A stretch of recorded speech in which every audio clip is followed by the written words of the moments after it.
Good evening. The opinions and statements voiced by our guests do not necessarily reflect the opinions of this network. Enjoy the shows. You are listening to WBHM Digital Broadcasting, the best in paranormal talk only on Paranormal Experience Radio. Broadcasting live out of Birmingham, Alabama.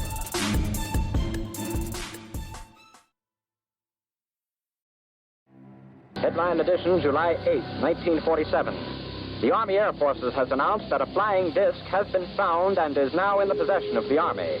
Army officers say the missile, found sometime last week, has been inspected at Roswell, New Mexico, and sent to Wright Field, Ohio, for further inspection. Now, historic films made in the spring of 1948 and just released show Eniwetok preparing for heavily guarded and still largely secret tests of new atomic weapons. The test's purpose is to measure atomic effects on thousands of different materials, 30,000 tons of them, not, as at Bikini, to prove military effectiveness.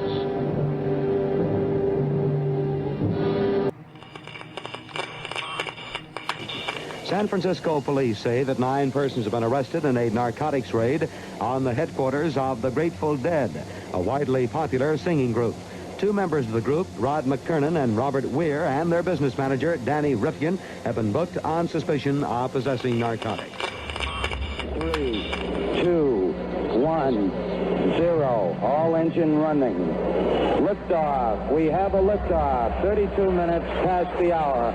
Liftoff on Apollo 11. Tower cleared. We got a roll program.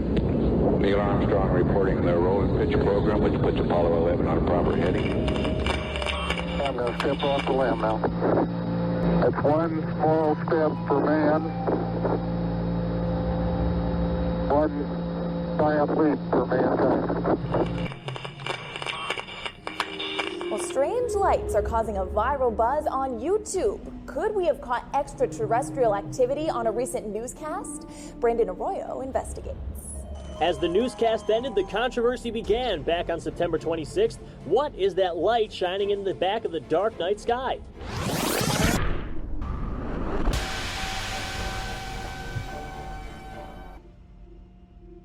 With coverage reaching all the way back to 1948, for over 70 years, Fate magazine has brought you reports of the strange and unknown, all of them true. Now, Fate Magazine Radio is carrying on that tradition of setting the standard in paranormal talk radio as we report and discuss some of the most mysterious and perplexing phenomena imaginable in this strange world of ours. Now, here is your host of Fate Magazine Radio, Kat Hobson.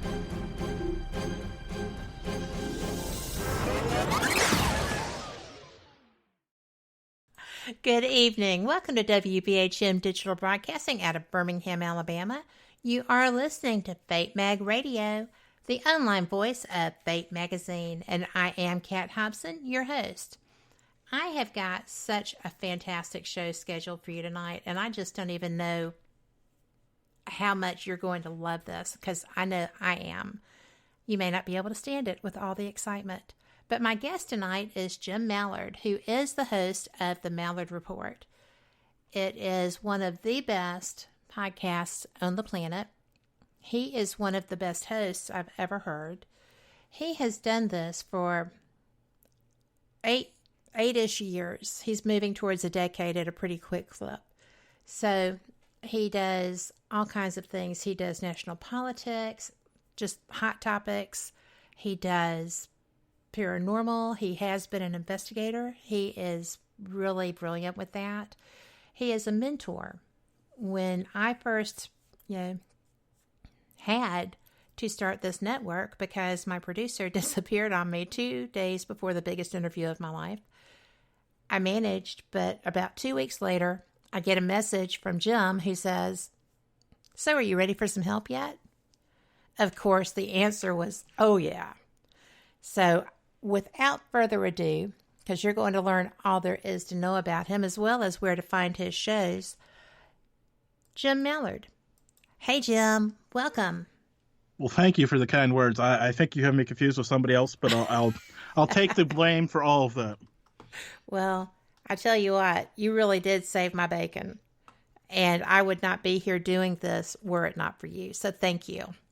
Oh, you're welcome. It's the least. I see that's the thing. Like, there's enough room for all of us out there to do these types of shows, even though sometimes I wish people would slow down starting them, but that's a whole nother conversation.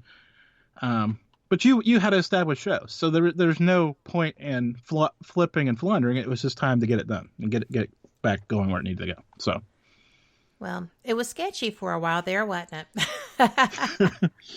Well, I think every show worth their salt has those periods of times where it's held together with duct tape and coat hangers. Yes.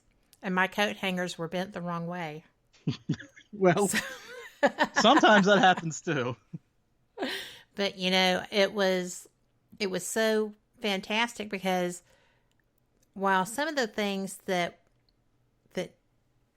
we were trying weren't going to work because I did run ads and things like that, and some of them wouldn't allow that, we eventually got things figured out. You gave me so many options and such good advice that here we are. And this is my second show. So I got another show because of the persistence, I think, and still being out there when Fate became available. So I kind of owe that to you too. Thanks. Yeah, that's the hard. That's what I tell people all the time. The hardest part is showing up. Yeah. When you say you're going to show up. You mentioned I've been doing my show on Tuesday night for, well, in May it'll be 9 years. Tuesday night, 9 p.m. Eastern, an hour. Period. All of them. Well, I guess that one went an hour and 5 minutes for some reason because I couldn't shut up or something. But the rest of them, an hour straight up.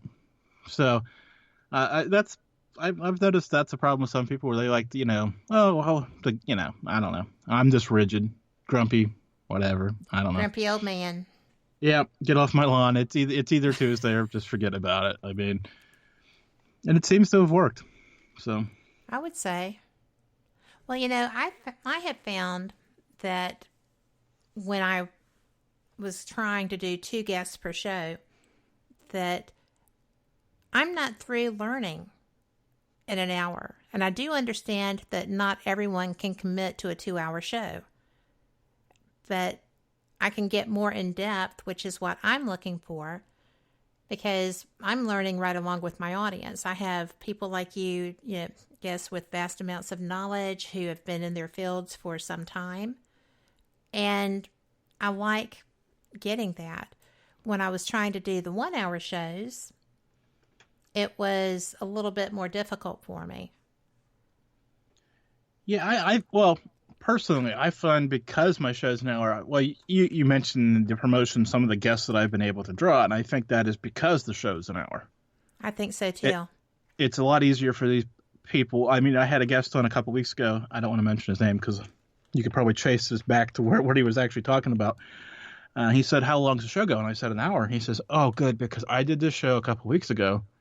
We sat there and talked for 3.5 hours. They went back and forth. They wanted this. They wanted him to say, he said, and they sent me the final product, and it was just over 30 minutes. Wow. And he says to me, I felt like if I would have known that's the piece that they, was going to come out, I would have never agreed to doing that much time with them.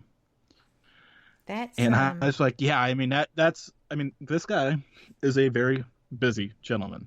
So to consume 3.5 hours of his time, even on a day off on a Saturday, which then again isn't really off time, right? That's when he wants to be off, whatever he does. Or whatever he does. Yeah, whatever he does to get away.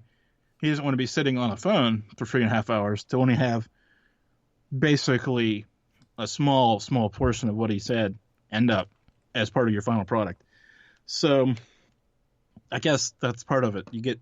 I create a value because it's consumable. But there's something to be said for 2 hours and 3-hour shows.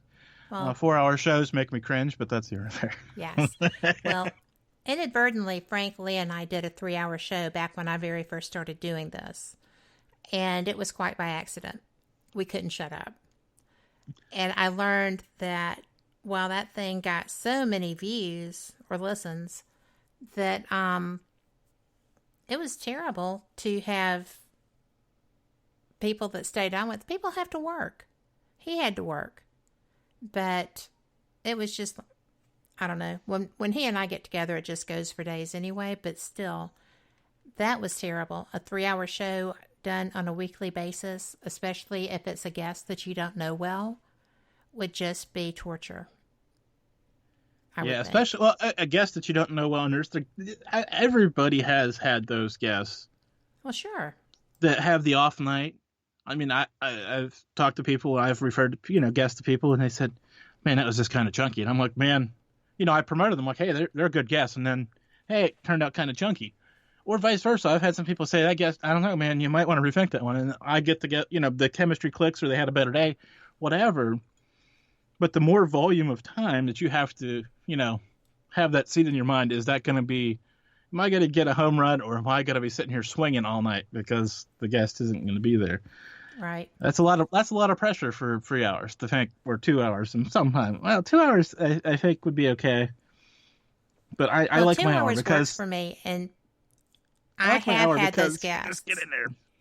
One time, I had one guest in all the years of doing this, and I am at 5.5 myself, that it was complete and total dental work. One-word answers, doing a manicure that you could hear going on over the air, and it was interesting.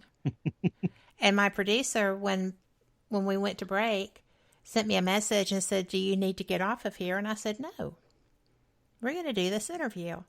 So, it was somebody who had their first book out, and I had heard them on other shows. They were really a great guest, but apparently they just had no interest in promoting their book that night. So I was like, and that being said, there have been 2 occasions, I'm sure people can go download them and find them if they want, that I've just dumped a guest. Like, I don't like to do it, but there's been 2 occasions, which 2 out of 440, whatever it is now. Mm-hmm. There's just nights that you just know, well, I guess the rule held true for both of them. They weren't answering the question that I was asking them. Right.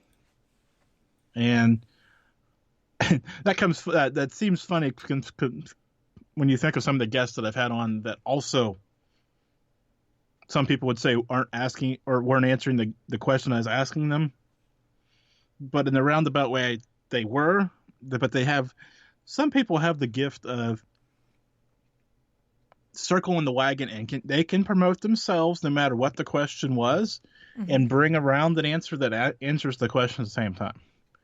I'm trying to get there. I haven't got there yet because I don't have that much self-promotion to do. I don't have that many books or whatever to promote. So it's a little bit harder for me when and the guest I'm thinking of has 10 books out. So there's a loop to cross through pretty much on any book. But sometimes well, how are you doing today? Well, yesterday was great, but I don't know. Well, no, that wasn't what I was looking for. I was looking for how are you doing today? So yes. On the very surface of it does get a little dicey at times. Well, I'm going to tell you that, one of the things that really is my favorite about you, and there's so many, I mean, how we could go on for days, but is the fact that you actually have a group of podcasters who literally are a group who work together and support each other. And I think that's very special because you give them an avenue to be able to improve their skills, hear each other, listen to each other, get feedback. And that's just amazing. So few people do that. Well, it's not only a group of podcasters, right? It's a group. It's a group of people that are invested in the same ideas that I have for podcasting, right? Yes, absolutely. Because a lot of people out there throw Facebook groups together to self-promote, want to just get as many people in there as they can. And I know through the years, I've added a few people. Some people, I mean, it's still under 20. I know that much.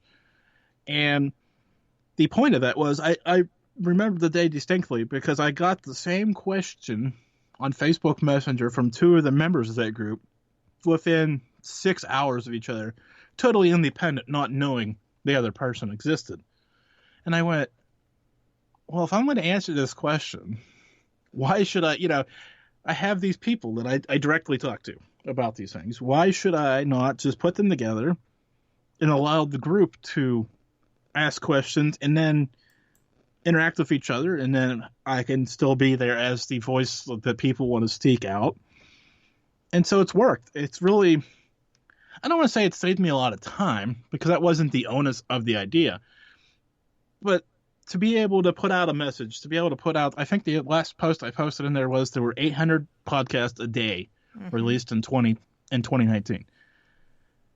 That's a fun fact. I love these facts. I love number things. Well, that sounds like a lot. That sounds like a lot of podcasts, right? But then you start taking off the 15 or 20 that CNN does, that Fox does, that MSNBC does, that, all the major networks put out. If they all put out 10, and there's 10 of those networks, there just goes 100 off the top. And then you got your sports network. So there goes another 100. And now that leaves us with, what, 600? Now, and then you start blowing it out. Well, not everybody, how many are English? Okay, so you blow some more out that are Spanish and other languages. And you really realize that, well, everybody's saying podcasting is becoming this huge thing. And yes, it is. All the numbers, demographic-wise and listenership-wise, are way up. The number of people actually crafting podcasts on a consistent basis is still fractionally small. Which surprised me because I thought that if somebody would have told me to guess, how many podcasts a day came out in 2019, I would have guessed over 1,000. Would you? Yeah. Interesting. So, for me, that number was a sign of it is growing rapidly. It isn't growing as fast as I thought it was. Mm-hmm. And the other thing to be said for that is, here's the other number nerd thing. The average, and Kat, you're going to like this, the average lifespan of a podcast is 6 months. Really? Yeah. Most shows fail in the first 90 days. And those that make it past that first 90 days only make it another 90 days. That's astounding. And it's like 10% that make it out of that first 6 months. And they obviously, you, me, after you make it past that first 6 months, you're probably going to do it for a long time. Right. I did not know that number was so low. Yeah. But people that's why that 800 number surprised me. Because you think of all these people throwing content all the time, but they don't continue. And the other thing is, I see this in my email all the time. Create a podcast for your business, which is great, right? Tell them that you're the world's greatest roofer and you do this and do that and do this. And they have these courses, which are phenomenal. I mean, phenomenally priced at, yes. 500, 1,000, 1,500, continue up that scale as far as you want to go. To do that, or get the top rated podcast. So there's that scale for that too. So yes, you I'm get working in on that scale. You get in, right? New and newsworthy is where everybody wants to be on iTunes, or excuse me, Apple Podcast. I'll be the last person in the world calling it iTunes. Probably not, because I have actually popped in there that we're doing that. But we're fixing to have to go to our first break. Can you keep your place? Yeah. All right.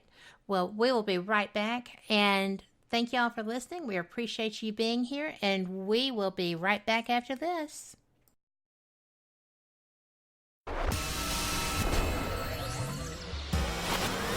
You are listening to WBHM Digital Broadcasting, Birmingham, Alabama.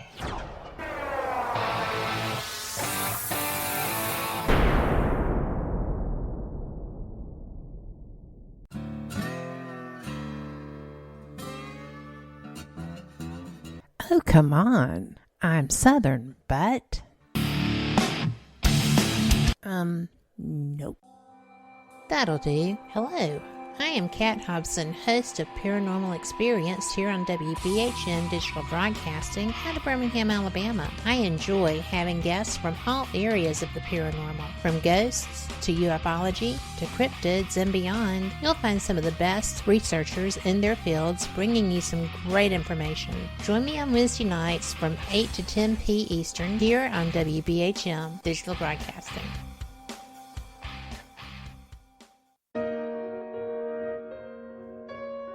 You are listening to WBHM Digital Broadcasting. The best in paranormal talk radio.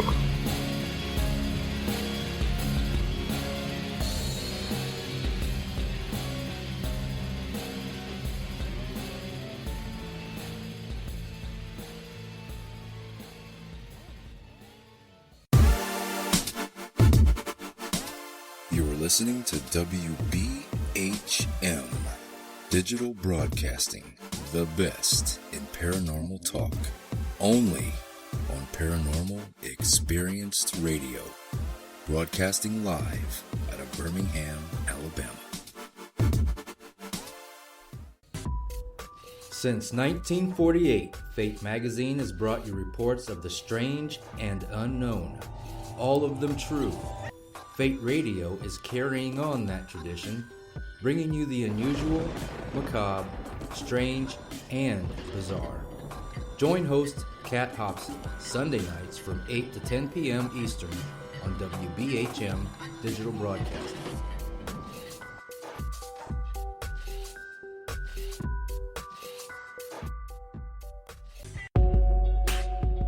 You are listening to WBHM Digital Broadcasting, the best in paranormal talk, only on Paranormal Experience Radio, broadcasting live out of Birmingham, Alabama.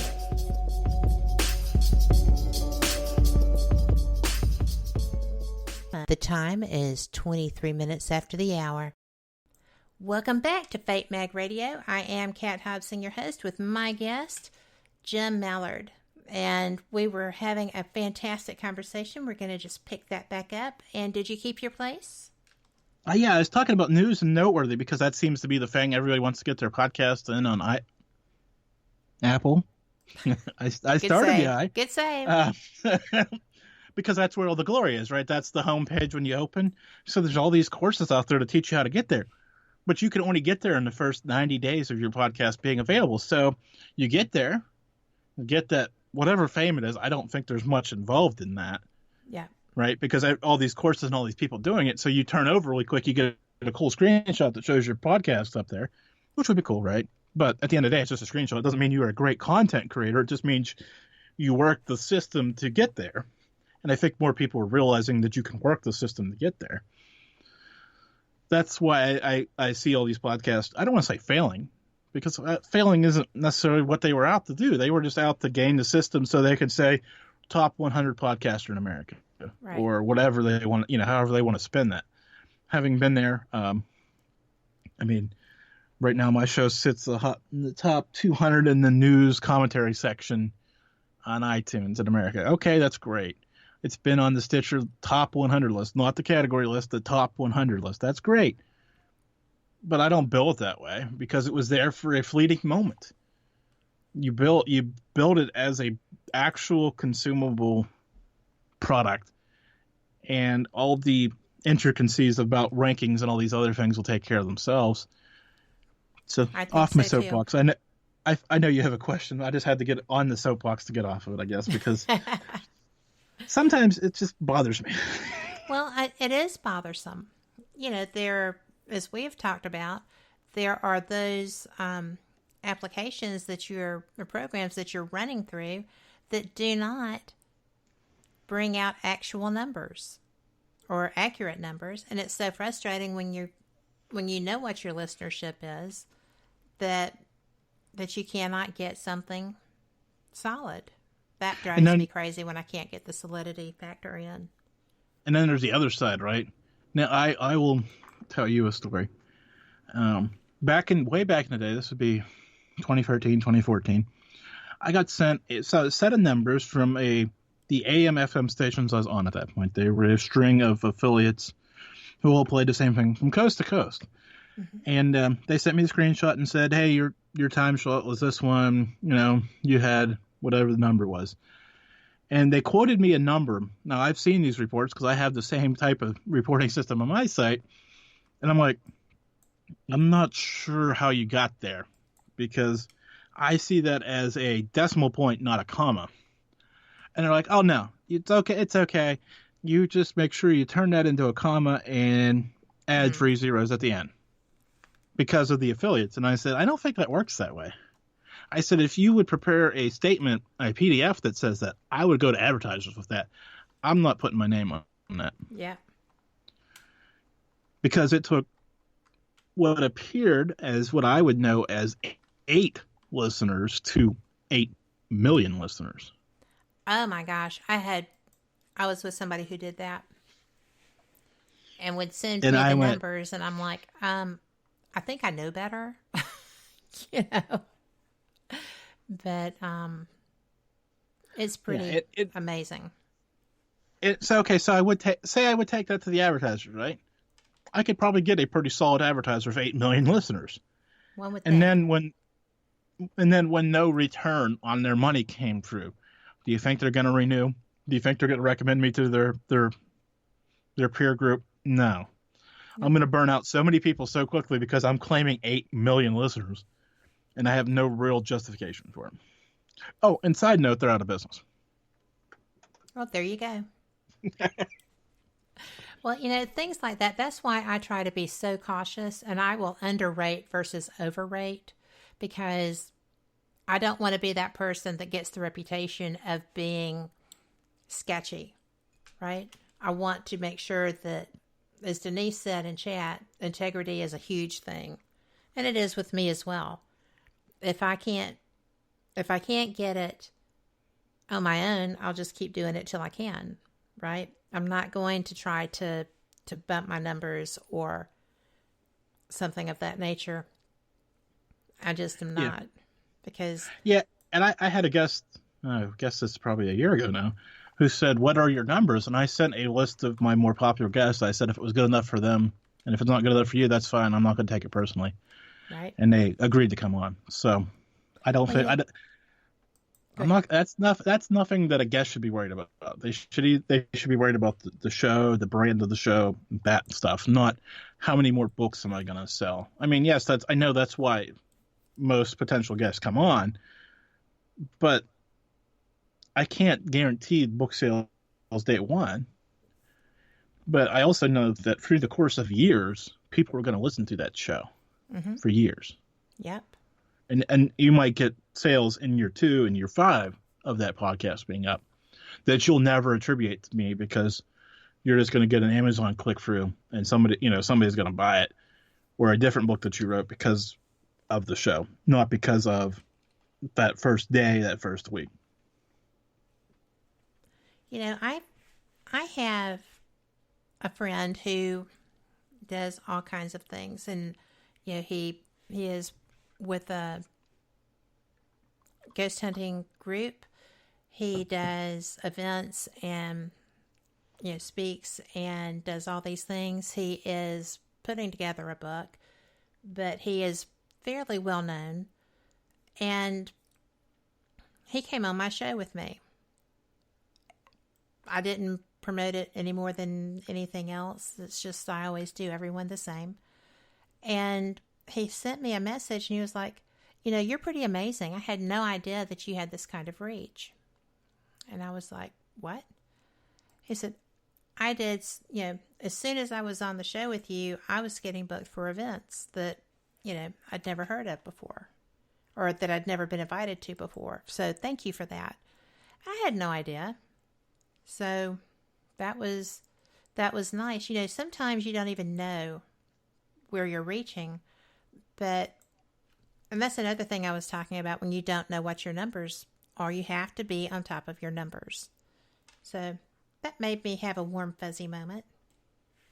Yeah, and I always tell people it's not necessarily the number of people that are listening.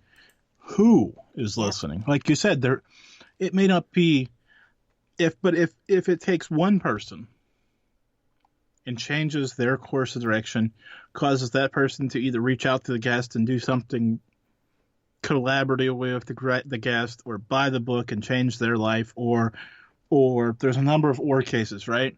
Right. And that one person has their life impacted by the show, compared to having 1,000 people who just listened to the show or listened to part of the show and didn't get anything from it. I'd rather have one person listen to the show who impacts and changes their course of behavior, life, whatever it was. For the positive. For the positive. I think positivity comes out of these situations so much more often than we realize. I think that's cool. Yeah, that's the key. That's the key to me. Like, that makes those types, that, like your story, that type of story where something positive comes out of the show, big, small, whatever it may be. Those stories outweigh the number. You have to keep, you were saying, you have to know your numbers. You have to understand the ups and downs and the peaks and the valleys and all that stuff of this business. But at the end of the day, it's the human connection that we try to make while doing a format that really limits that connection, because, well, you could run out in video world and make a stronger connection faster, right? Everybody gets to see you. They understand more about you. When you're doing it with one sense, which is the senses of hearing, it takes a little bit longer, but I think, maybe this is just me spouting off to spout off, I think that connection becomes stronger through the course of time, because you get familiar with them. I had a listener, well, you know, I've battled some health issues over the last several months, and I had a listener right around the time that I was getting ready to announce that I was having surgery and this, that, and the other, sent me an email and said, "Jim, what's wrong? I can hear it in your voice.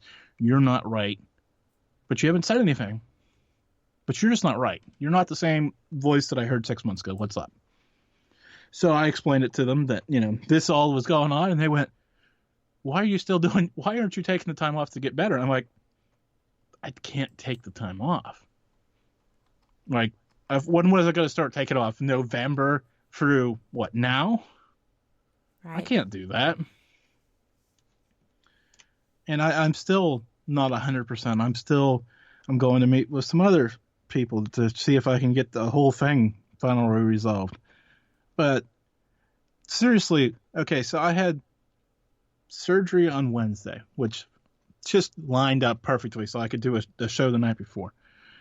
I thought about taking that night off, because, well, whatever. But I didn't, because I didn't have to report to the hospital until, 9 o'clock. So I didn't need to be up at 2 a.m. So I could stay up do my normal pace. Because why? Because there was no point in me sitting here staring at, going, woe is me. Exactly. This is bad. So I did the normal routine, woke up Wednesday morning, went to the hospital, had my surgery, blah, blah, blah down the line. The following week, right? Until Tuesday afternoon, I held out hope that, like, the pain in my throat would go away, my voice would come back enough that I could do a show. And it finally got to the point about 5 o'clock where I knew that I just couldn't, because I was still literally coughing, and it literally hurt and I'd say a sentence and it hurt. But I was still hoping until 5 o'clock that night that magically this flip would flip for me and I could find a guest real quick and do a show. Now, is that craziness on my part? Of course it is. I mean, I knew the Tuesday before I wasn't doing a show. Well, yeah. Right? But that drive to do it. And I think, like, that night when I literally sat in the chat room and talked to the few people that, just kind of bounced in because that was their habit. I literally sat there and talked to them, and it was nice to have a conversation with people that you normally don't get to talk to because you're busy doing this, right? You know how this goes. You can't sit here and talk it as much as you'd want. But on the other hand, I don't want to be here. I don't want to be sitting here talking to them, right? Right. I want to be sitting there talking to them. I know. But you know what? I'm glad that you have... Your chat room is one of my favorite places to go. And generally, I miss being in there. For whatever reason, something always seems to happen on Tuesdays. And David is so funny because I'll be like, ugh, I miss the duck pond. Forget the show. I can hear the show in archive. If I should have some. But I generally hear the show. But the duck pond, you have such a supportive group of people. And the duck pond, y'all, is the name for Jim's chat room. His chatters are the duck pond. Yeah, Mallard, whack, whack.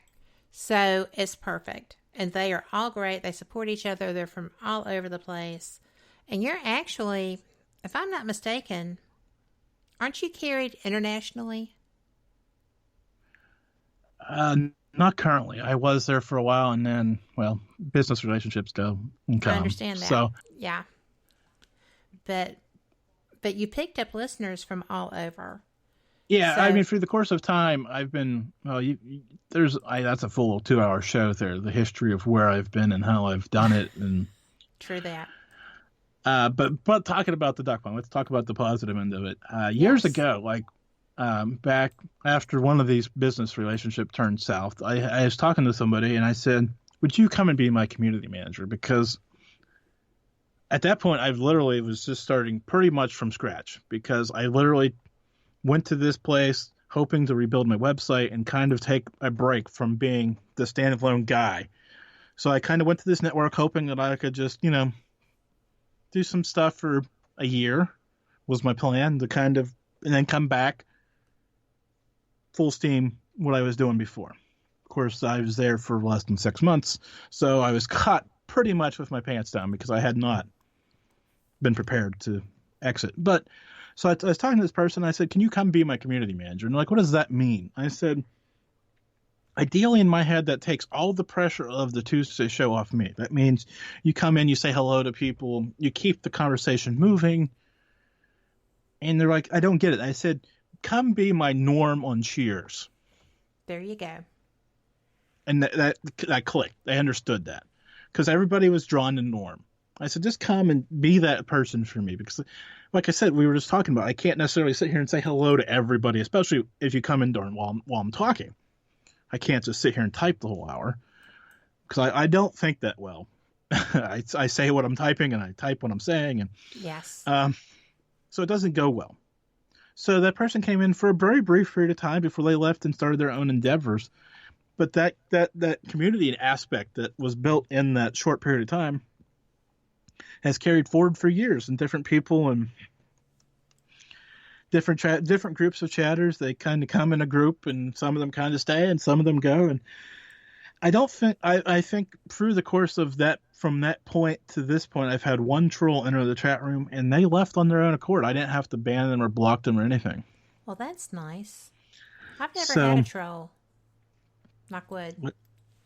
So I'm surprised I don't get more because of some of the stuff that I delve into. You do some pretty heavy shows sometimes.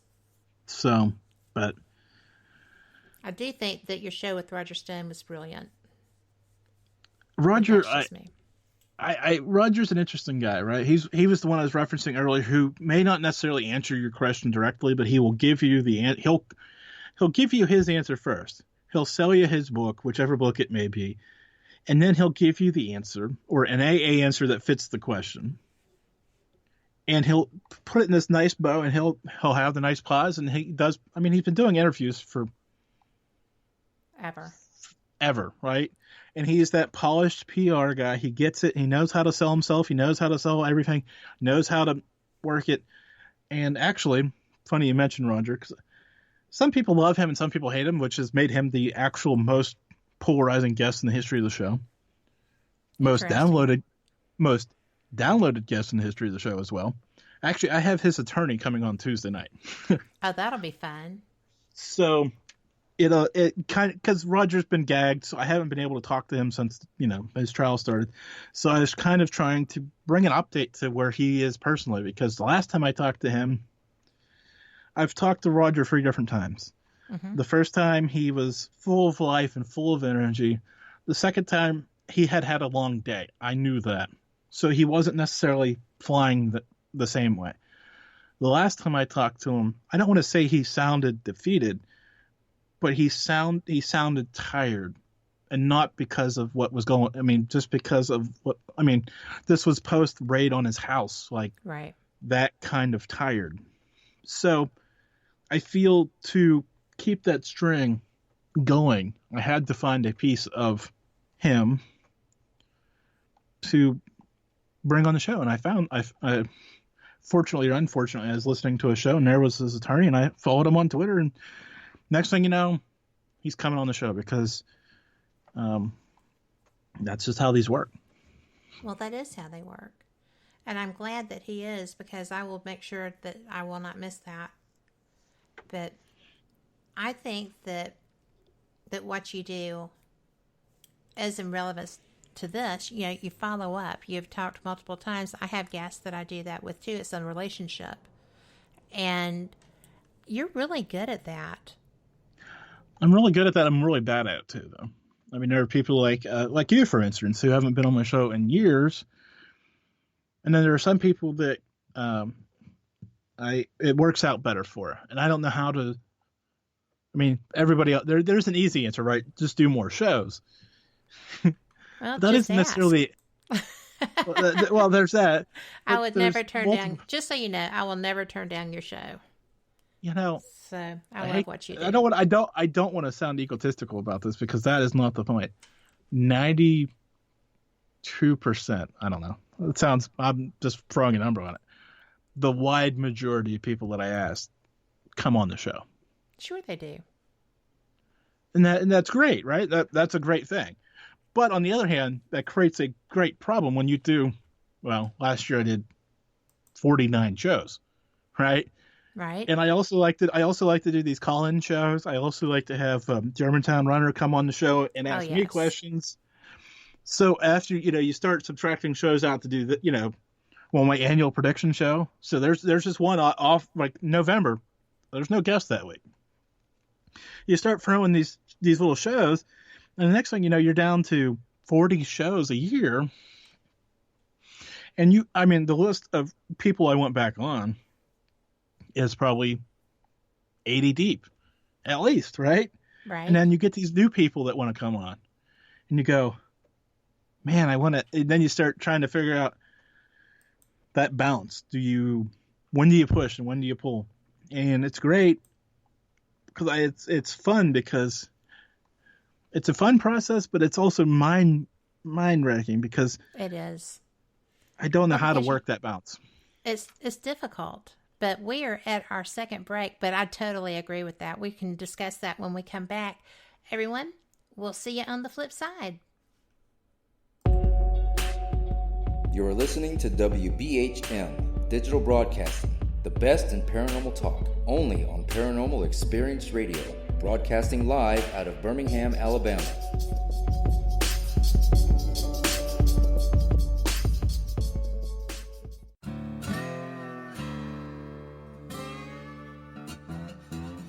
Oh, come on. I'm Southern, but... Nope. That'll do. Hello. I am Kat Hobson, host of Paranormal Experience here on WBHM Digital Broadcasting out of Birmingham, Alabama. I enjoy having guests from all areas of the paranormal, from ghosts to ufology to cryptids and beyond. You'll find some of the best researchers in their fields bringing you some great information. Join me on Wednesday nights from 8 to 10 p. Eastern here on WBHM Digital Broadcasting. Since 1948, Fate magazine has brought you reports of the strange and unknown, all of them true. Fate Radio is carrying on that tradition, bringing you the unusual, macabre, strange, and bizarre. Join host Kat Hobson Sunday nights from 8 to 10 p.m. Eastern on WBHM Digital Broadcasting.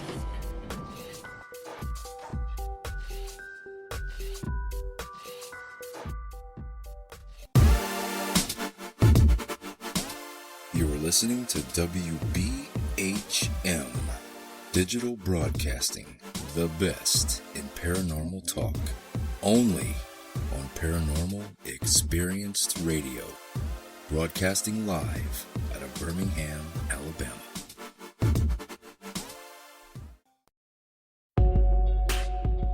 You are listening to WBHM Digital Broadcasting, the best in paranormal talk, only on Paranormal Experience Radio, broadcasting live out of Birmingham, Alabama.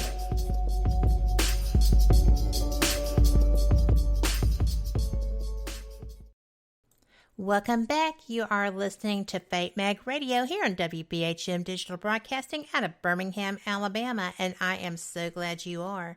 My guest tonight is Jim Mallard of the Malliard Report, and we have been talking podcasting and guests and numbers and all the things that go with that. And one of the reasons that I think this is so fascinating is that Jim mentored me when I had to start my own network.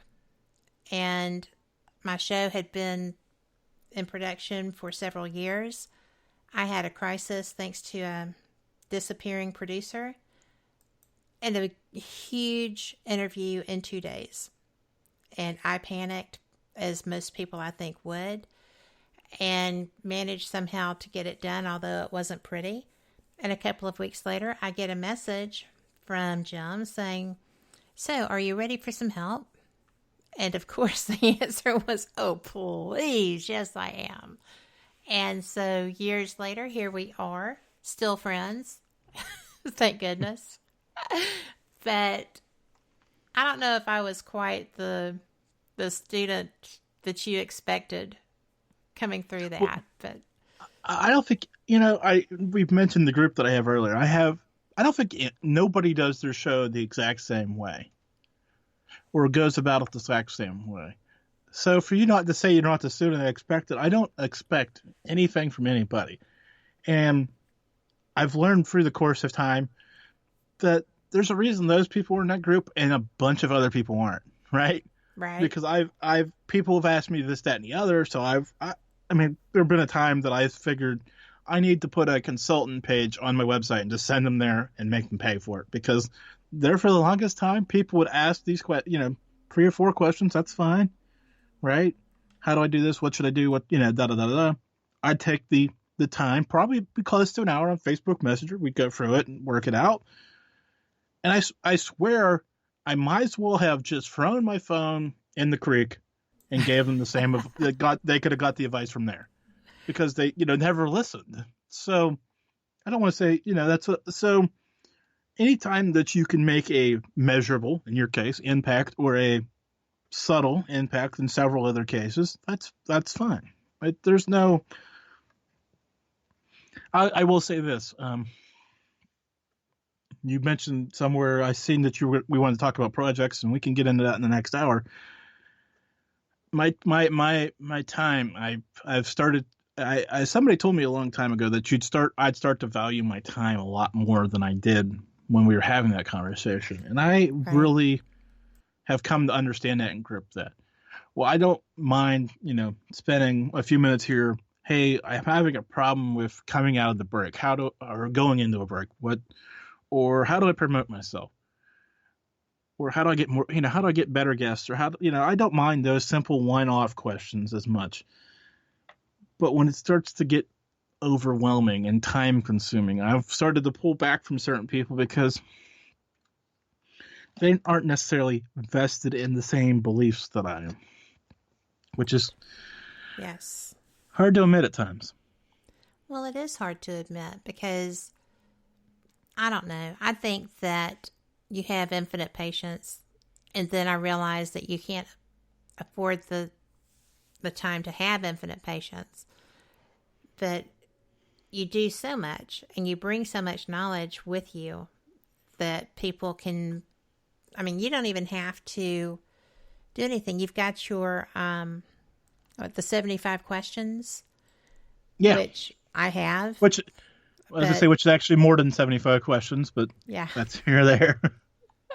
Well, but you have tools out there to help people, and you're very good at doing that.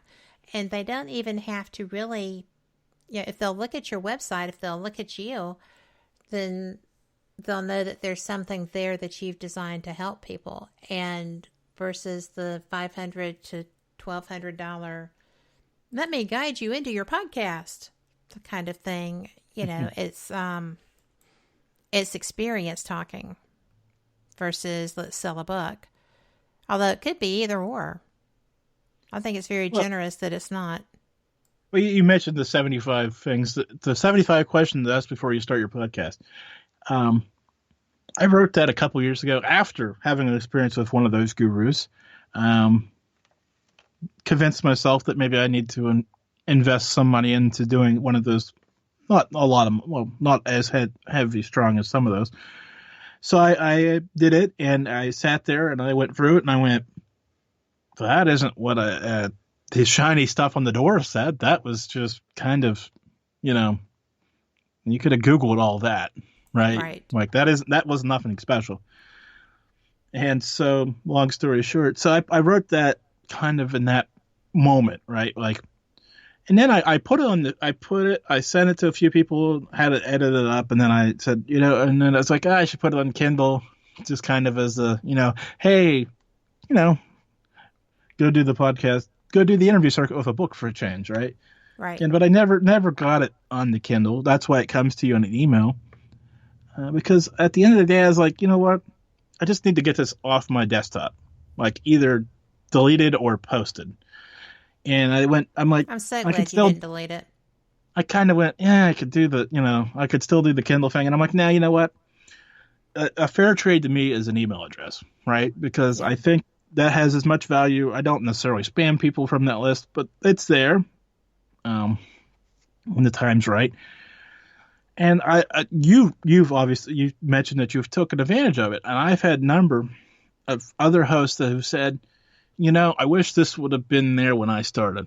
Yeah. I said, I know, I wish it would have been there when I started, but I also know realistically as you went through it now, you see things differently than you would have when you started. Yes. So it's not necessarily even for those people starting out. I might need to retitle that image on my website and redo some of the work. Fine. But it is fine. I mean, because it's good to take a look at it and say, oh yeah, maybe that's why, like my show. I started out to talk to paranormal people, right? My show today is not that show. No, it's not. Still great though.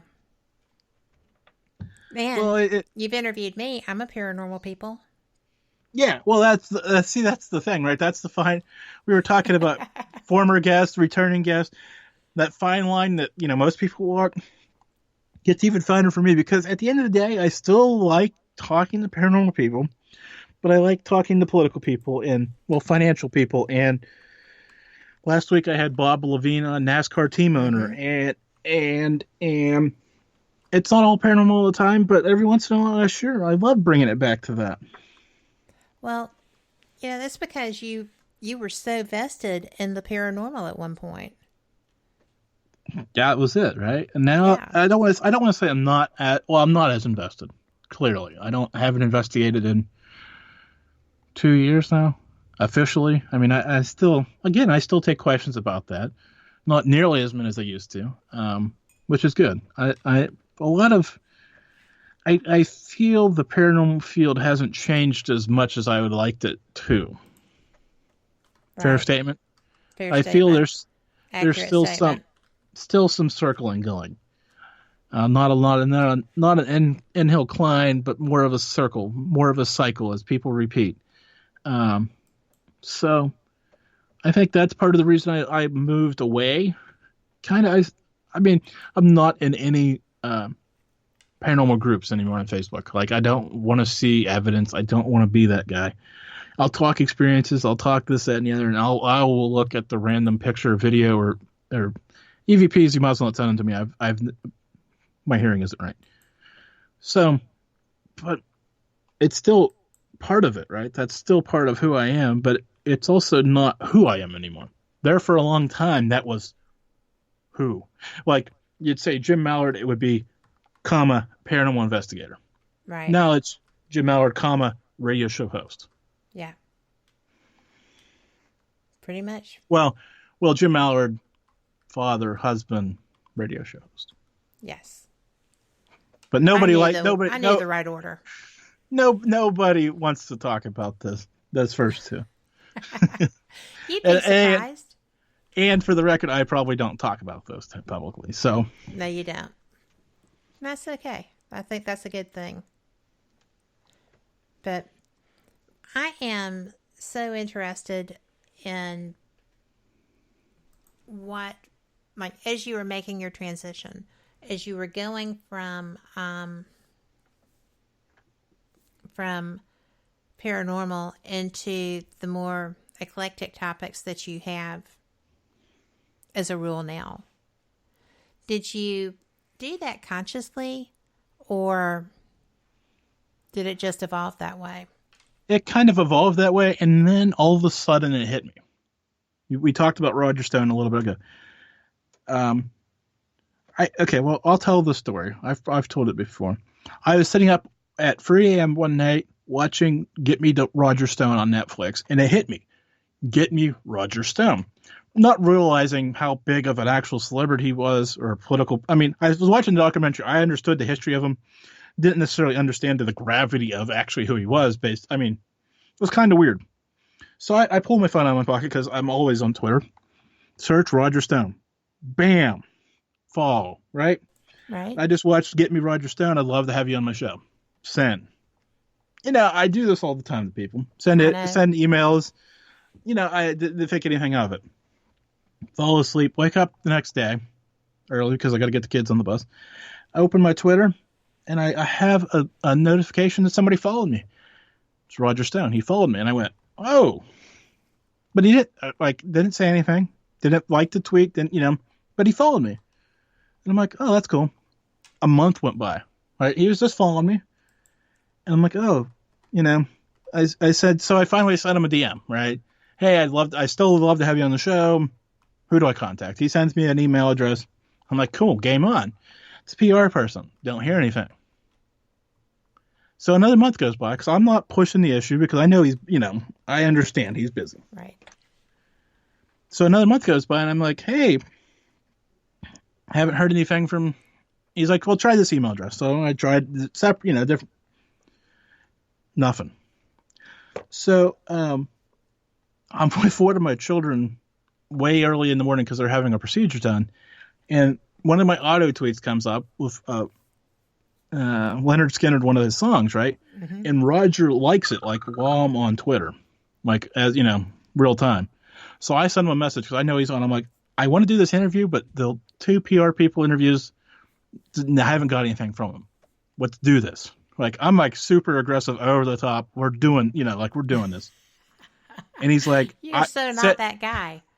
But I just was angst. I wanted it. Yeah. But I mean, this has been going on for months now. Either we're doing this or we're not. I don't want to say he was leading me on. He's got people that take care of that for him, right, which is great. He's like, send an email today. I'll make sure it gets taken care of. Well, like I just told you, so I'm sitting there on my phone sending this email today because it's getting taken care of today. And I send it off. And then 2 days later, sure enough, I got an email back. Yes, Roger will come on for blah, blah, blah, blah. But I'm like, Tuesday night, 9 p.m. Eastern, right? Holding fast to my role. Well, unfortunately, Roger doesn't do interviews after 8, except on Fox. Doesn't want to compete with their primetime lineup. I get it because he's on, friends with all those hosts. Right. Whatever. I get it. So I say, okay, sure, I'll record. And so when do you want to do this? And I'm like, okay. So we were going to record on a Friday. He gets sick. I'm like, oh, goodness, right? Right. Well, they pushed off the Monday. He feels better. But that Monday is the Monday that the Paul Manafort indictment hits. No. And I'm like, oh, there's no way he's doing this today. One of his good friends just got indicted. So I'm sitting at my computer all ready to go, but I've made up in my mind that this call is not going to come, right? Well, I'm going to stop you. I'm going to stop you. Oh, right at the break. Good. Remind me to come. We'll be right back. we will be back, and we will get the rest of this story because this is good.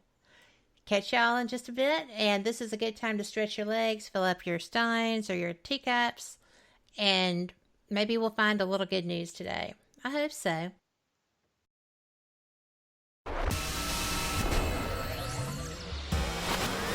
You are listening to WBHM Digital Broadcasting, Birmingham, Alabama.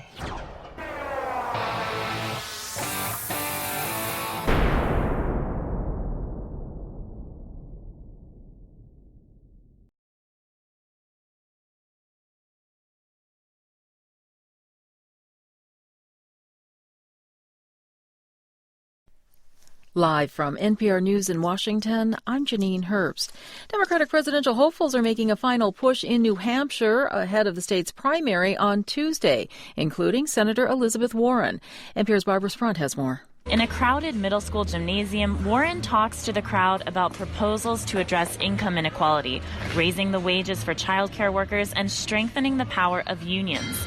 Kelly O'Neill is firmly in Warren's camp and likes her plans, but she worries when voters talk about Warren's electability. There's a lot of people who are scared of, trying to find the perfect person that's going to appeal to a wide range of people. I think there are some other names that feel safer, and I also think there might be an element of sexism to it, frankly. She's hoping Warren can peel off support from other candidates in the days ahead of the primary.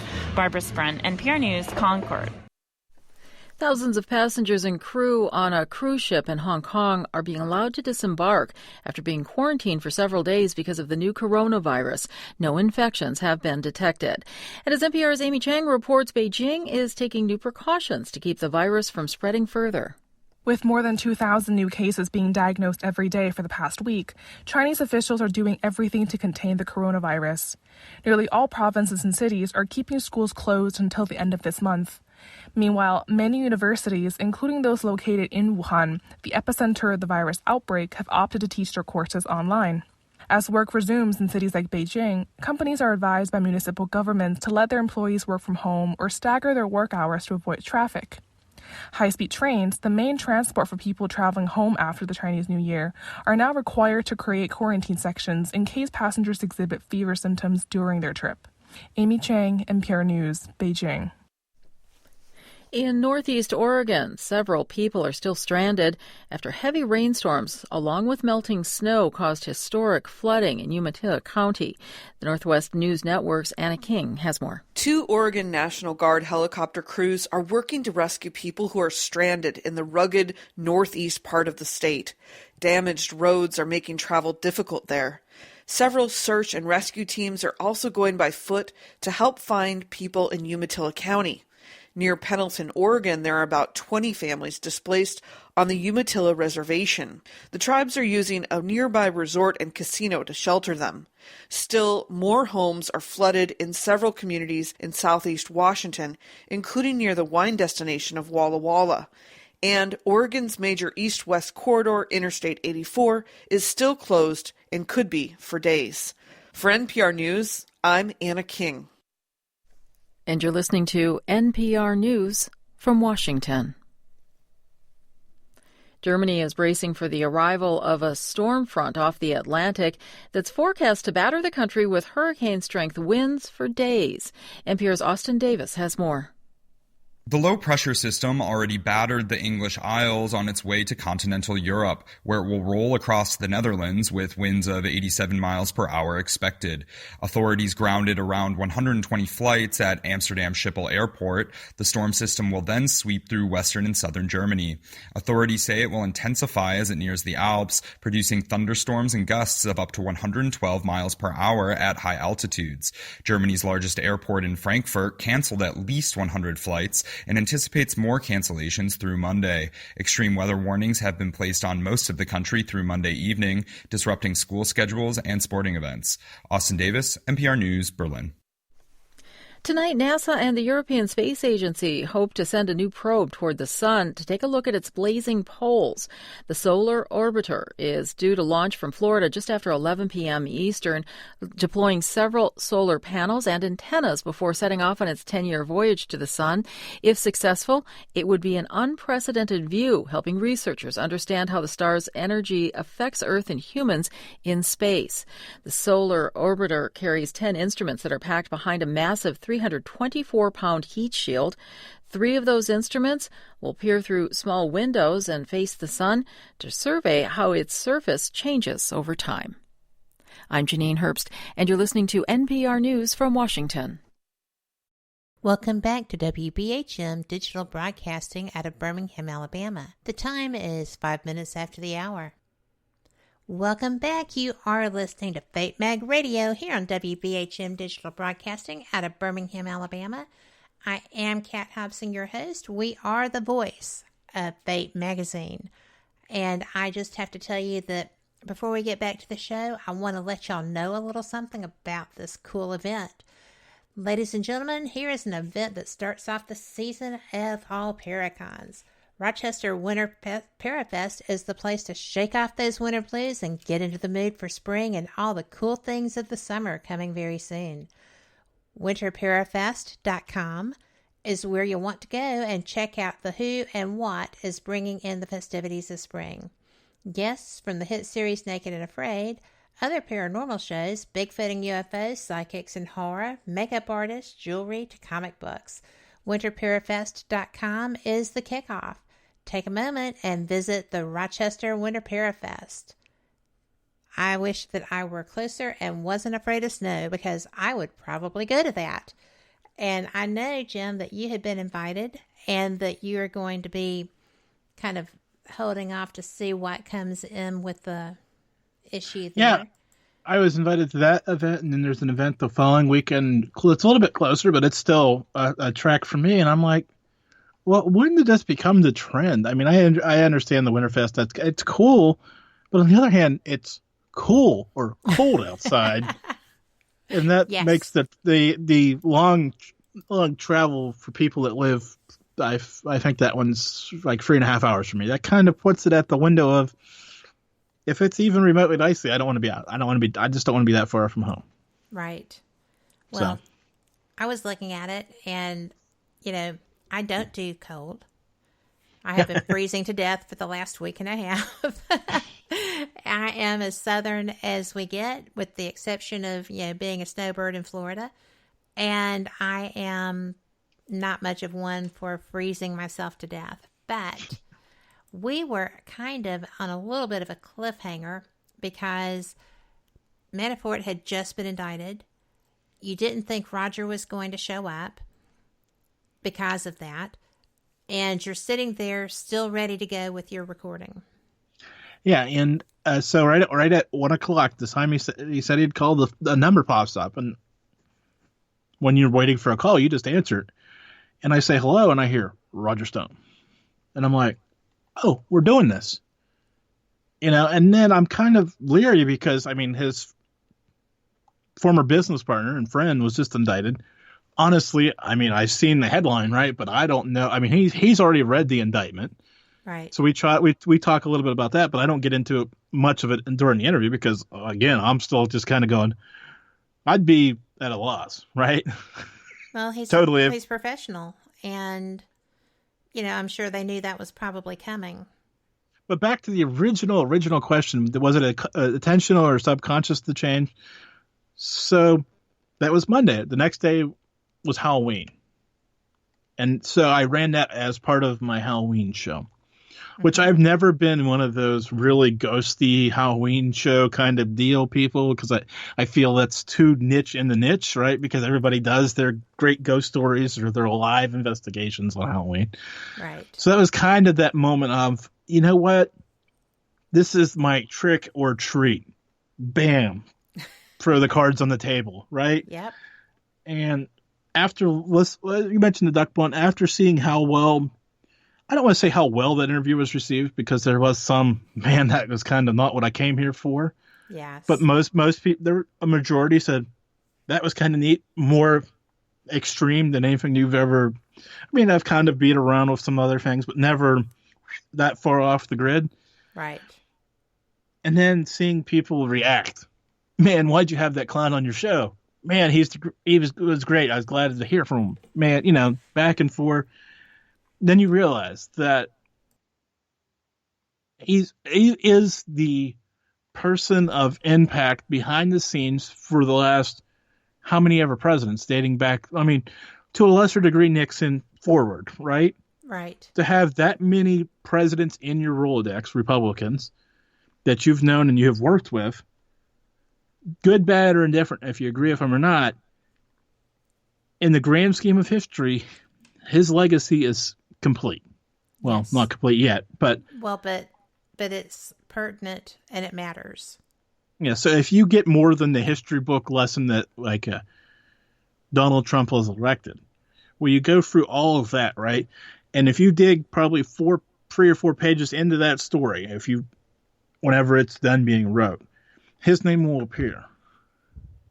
To be in that 6 degrees of separation, I think that's where you want to be. I think it's a lovely spot to find yourself.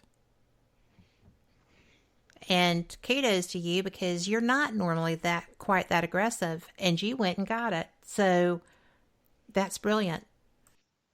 I think sometimes you just know, right? Like, I knew that he'd be a good guest.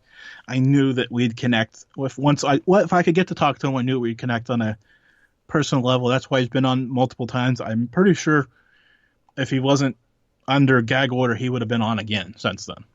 Right? I'm pretty because sure we of just that too, yeah. Because he doesn't do a lot. I mean, because when I first then I got it, and I'm like, he must do a lot of these shows, right? And then I started looking, and I realized quickly that he did a lot of these shows when that documentary came out, and ever since he hasn't. Like Fox, ABC, NBC, like the big shows. Yes. And then there's a hardcore Republican show that he's done, and he's done my show, and that's it. How cool Which is blew that? my mind. And then has done, but in the very best way. Yeah, and then done my show multiple times, right?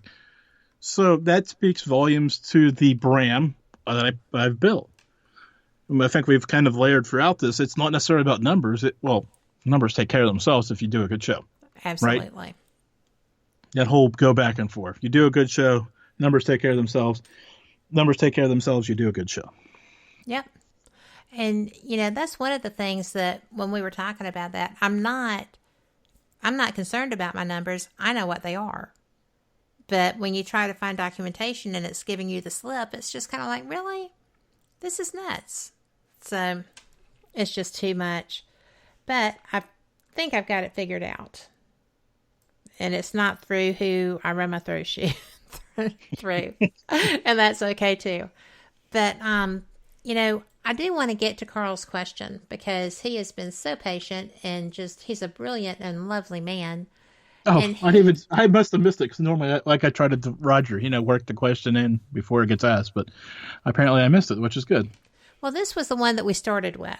And he wanted to know, which is better to start podcasting, Mixlr, Spreaker, Facebook Live, or YouTube? Well, okay, so this is going to sound ugly because I get in trouble when I say this. Podcast is audio. Video is YouTube, Facebook Live. So let's tear that right down the middle.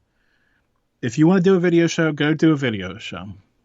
So YouTube and Facebook, they go in a separate category because when you're on camera, I've done my show on camera. I'm staring at the camera that I don't use anymore right now, actually.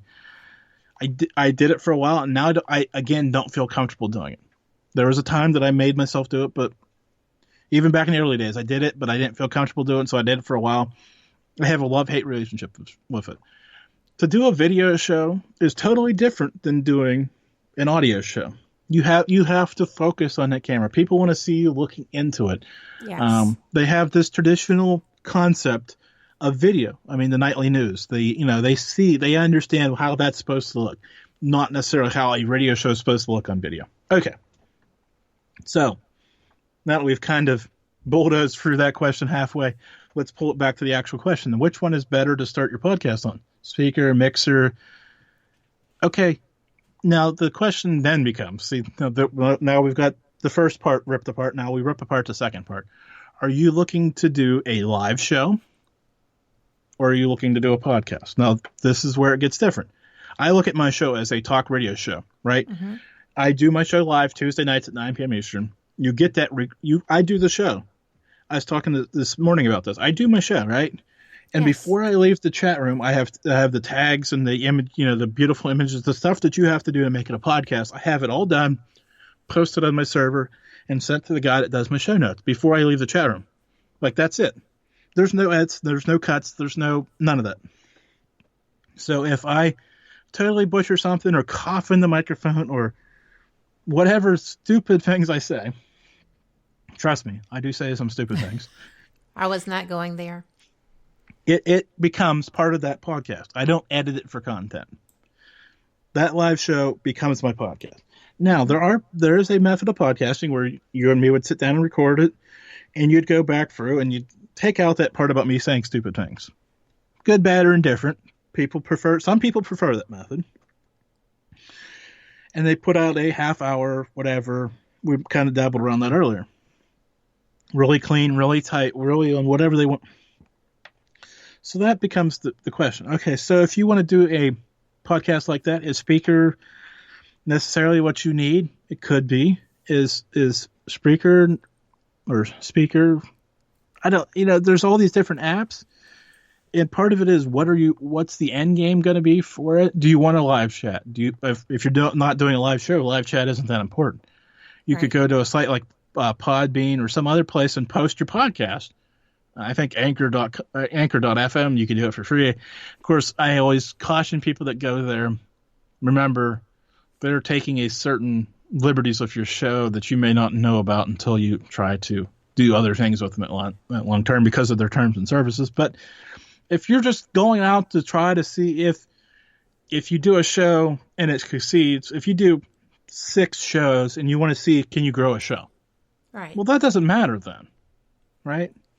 If they take the content and may take ownership of it and use it for other things, that may not be a big deal for you if you're just doing 6. But at the end of the day, maybe if you want to do live, there's different options, and the reason there's different options is because different people like different interfaces on the broadcasters. So there's not an answer for me because, truthfully, I do something that is, I don't want to say unheard of, but the volume of people that do it the way I do it is so small because I literally host my own IceCast server. Right? I don't run it from somewhere. I'm that deep in this that I want to have control of that. Right? Most people just rent them from companies, and that's great. I did that for years. I understand that, and honestly, I encourage that. But for what I want to do and how I want to do it, I need that control. Right. So for me, that's not a method for anybody, right? Besides me, because it's consuming, right? There's times that I have to literally go in and code it up so it comes back alive. That's not for everybody. But trust me, there are times that I think I'm being obnoxious with it. But at the end of the day, I like what the final product is, so I keep after it. Well, that makes it worth your time and effort. So to answer the question, I don't know the answer for you. And it may be most of these sites offer 30-day or 2-week trials. Go in and check them out and see which interface you like. And these, I would encourage, probably the first time I've ever encouraged anybody to go over and give me your email address and check out my book too, or whatever that is. It's not really a book. It's the email that it could be a book if you chose for it to be. The questions that I have asked, and I think that'll guide you more towards where you need to be. Yes.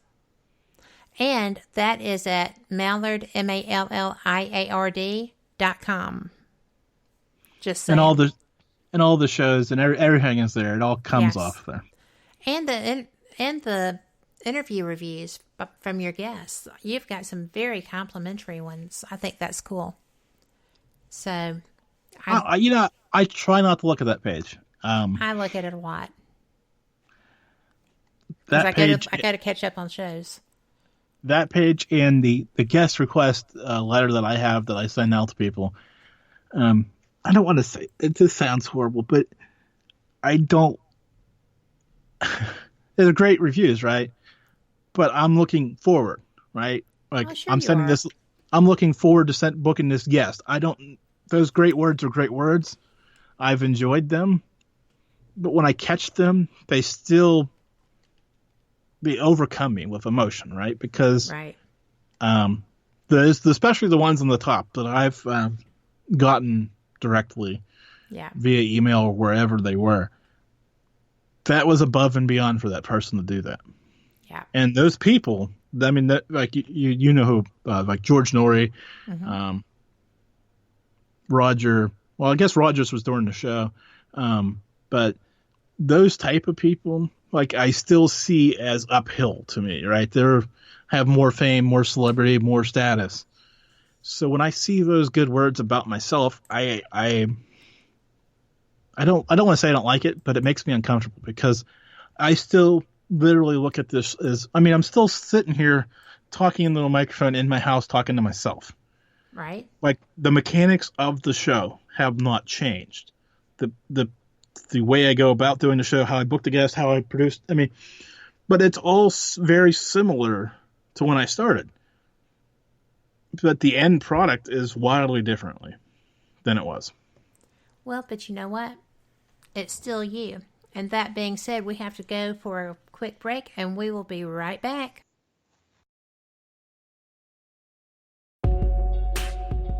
You are listening to WBHM Digital Broadcasting, the best in paranormal talk, only on Paranormal Experience Radio, broadcasting live out of Birmingham, Alabama.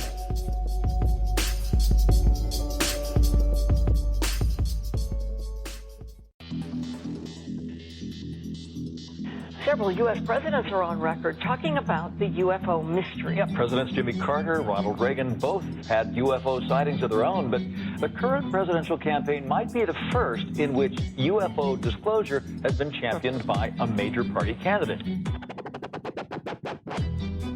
DIA, CIA, it moves around, is operating a program to train psychic spies to spy and use their powers against Russia. John Ronson writes about this in The Men Who Stare at Goats. The first known sighting of a ghost took place right after Abraham Lincoln was assassinated in the late 1860s during the administration of Ulysses Grant. Project Paperclip, Clinton releases it all in 1998. Possibly the unequal cooling of its surface. I say, do you still think it's a meteor, Professor? I don't know what to think. The metal casing is definitely extraterrestrial. It's a place where UFO hunters and scientists gather to examine paranormal activity in the region. Some of the documents, this is bringing Nazi scientists into the United States to work here. So we fought against the Nazis, and it's not, this again is not a revelation. As early as 1947, 1946, we knew some of this, right? On the paranormal, will we see U.S. President Barack Obama's foreign policy go intergalactic in a quest for gold stolen by aliens? We'll tell you at least how the White House responded to claims the chief executive has been teleporting to Mars. But let's get to today's Capitol account. UFOs, hauntings, psychic abilities, conspiracy, ESP, cryptozoology.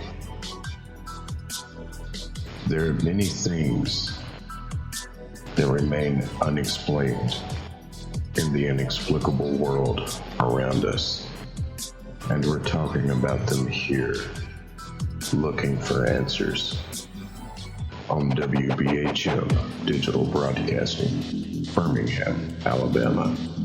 The truth is out there.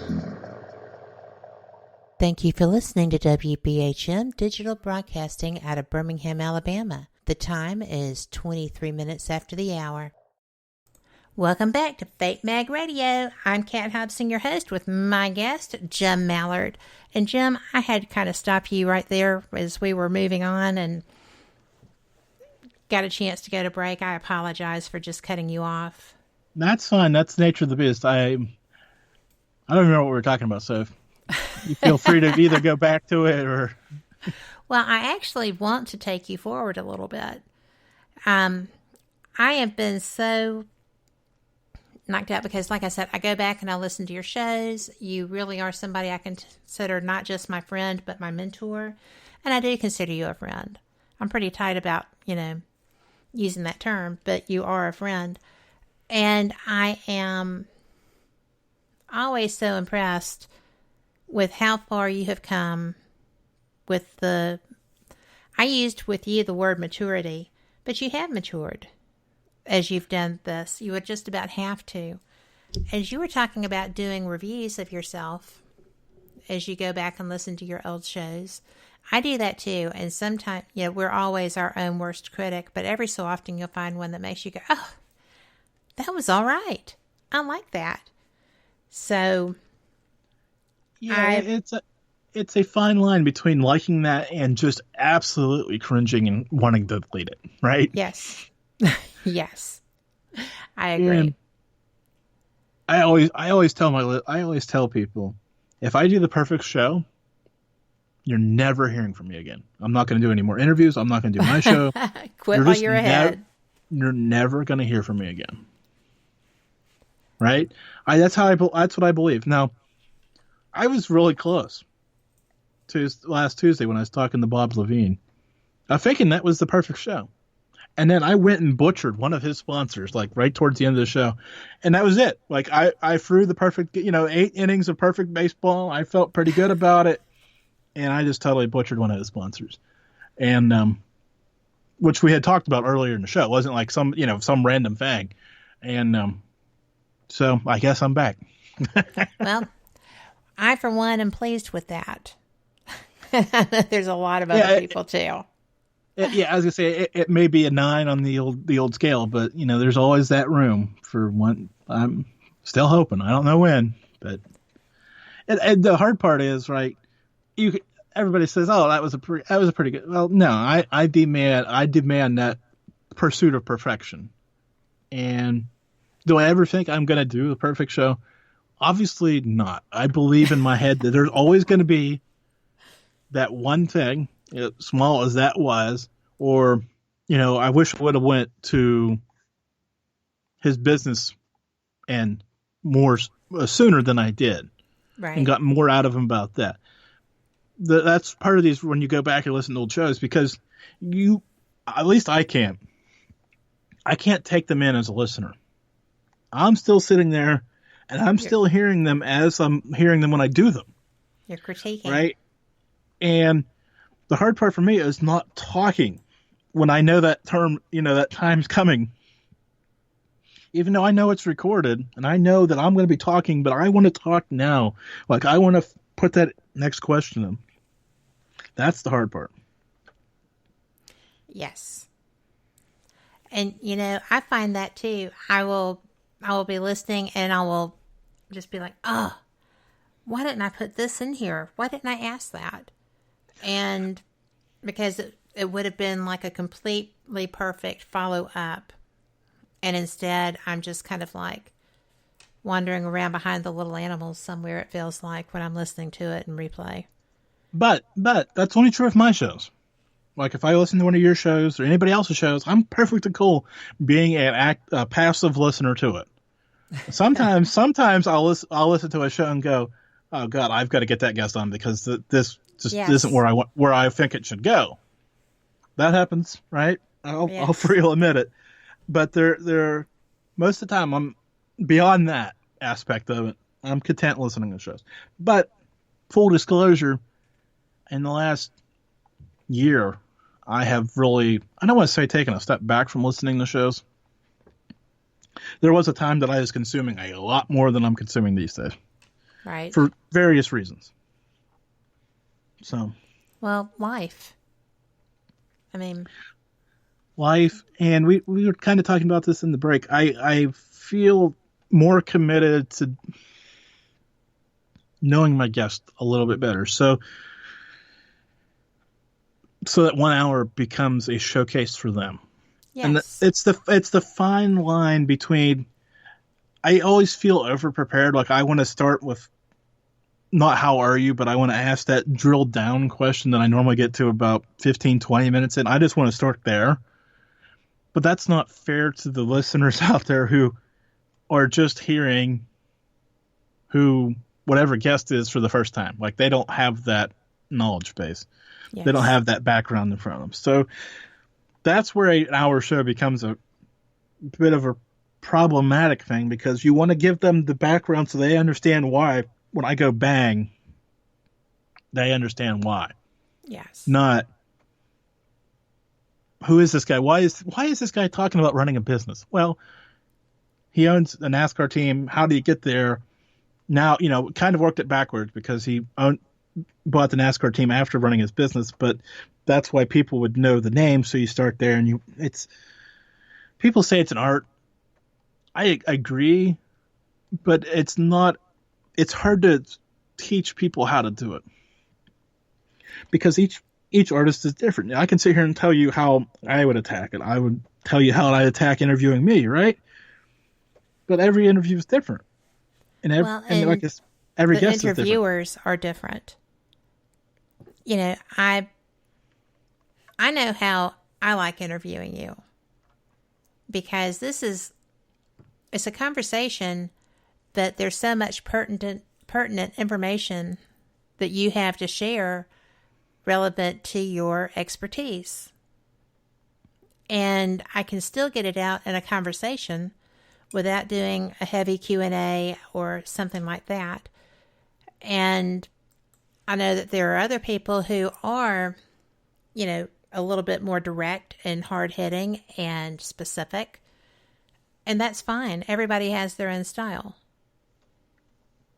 But yeah, and it becomes that game, especially, but when you're talking to somebody for the first time and you don't necessarily know them, right. know their, the worst is somebody that takes that pause, right? There's the people that have that pause, and is that the end of the answer, or is that just them taking that period pause? Because some people, that pause is longer than others. So you start listening to them and you try to figure out that cadence. Is this the end of the answer? There's some guests out there that, is this the end of the answer? If you jump, you can get that to be the end of the answer, right? They'll back off and let you ask the next question. There are some guests who will be like, I wasn't done yet. Yes. Right? And then you feel like you two. just kind of, you step too far. And then there are some that you jump them once and you don't get that long answer out of them anymore. They've shut off. Now they're giving you choppy answers, and that's the fine line. It's always when do I go? How fast do I go? But you don't want that 30 seconds of dead air. Hey, are you there? You don't want that either.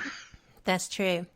But I'll tell you that while I do have a tendency to jump, I do not have a problem with the dead air, because it's just part of the conversation. And I do it myself when I'm trying to, like if somebody has thrown me a loop and I'm trying to formulate the next question or figure out how to word it to get the information that I hear is in there based on whatever just came out, expanded on. And there's the worst answer, though, right? Say you'll ask a question to somebody that deep in your soul is kind of dicey. Maybe this is just me. Because some of the guests that I've had on, there are questions that maybe you shouldn't kind of get into with them, right? Yeah, for one reason or another. And then there's that, you ask your question, and then there's that pause. And that's the worst pause. Like, yes. Did they just hang up? So you're looking at Skype, right? Because that's always a possibility when you go somewhere where somebody doesn't necessarily want to go. B, you understand they're collecting themselves and trying to give you an answer. But C, in the back of my mind is, do I just need to bull through and ask another question because they're not going to answer that first question? Like, do I just need to play off like that didn't happen? Which I don't like doing, but every once in a while, you kind of sense they'll give you a really, no, you know, and then you just kind of go and change it really quick. How often have you had them back away from answering you? A couple of times, and it's hard. I could see that.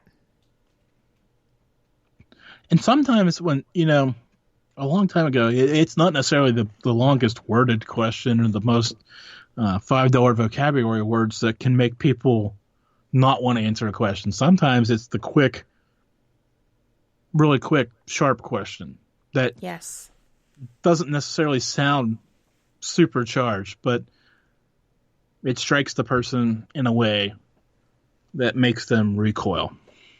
Not necessarily even though that wasn't the intent. That's not my intent, to put people and paint people in the corner and be like, gotcha. But sometimes it just happens in a conversation. We've all had those conversations where it just doesn't.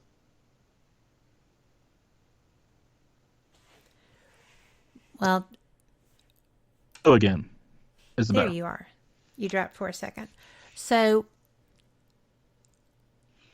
my very first time that I interviewed somebody, I had seen them online talk about their child. And I guess it was maybe my 5th show in ever. And I said something about that. And I said, so, you know, I saw you mention that your son is your hero. I think that's beautiful. And there was like you said, there was the pause. And I'm sitting there thinking, oh dear. And I didn't know, I didn't think about checking Skype, but I was just so sure he was gone. And he came back and he was very somber. And he said, indeed, he will always be my hero. And somebody in my chat said, oh, it's a Barbara Walters moment. And I was like, please don't let him be in chat. Please don't let him be in chat. So, because I didn't think that would be an appropriate response to the emotion that I sideswiped him with. And I didn't mean to sideswipe him emotionally. I just thought it was such a beautiful thing that he had said, and I wanted to acknowledge that. So sometimes you do those questions without meaning to, not realizing how charged they are. I never necessarily go after somebody. That's not necessarily, you mentioned you were surprised I was that aggressive. That's not my bag. I don't want to be hyper aggressive about anything. Well, you don't ever strike me that way. But there are just times that you just get one, right? And it's just how it goes. So. Well, it is. If you're wanting to do a good show and an accurate show, sometimes you have to ask them. Especially with the subject matter that you touch on. Yeah, and it's that fine line, right? It's always on that line of how deep is too deep. Like tonight's show, honestly, right? There's a wide percentage of people that are going to love it.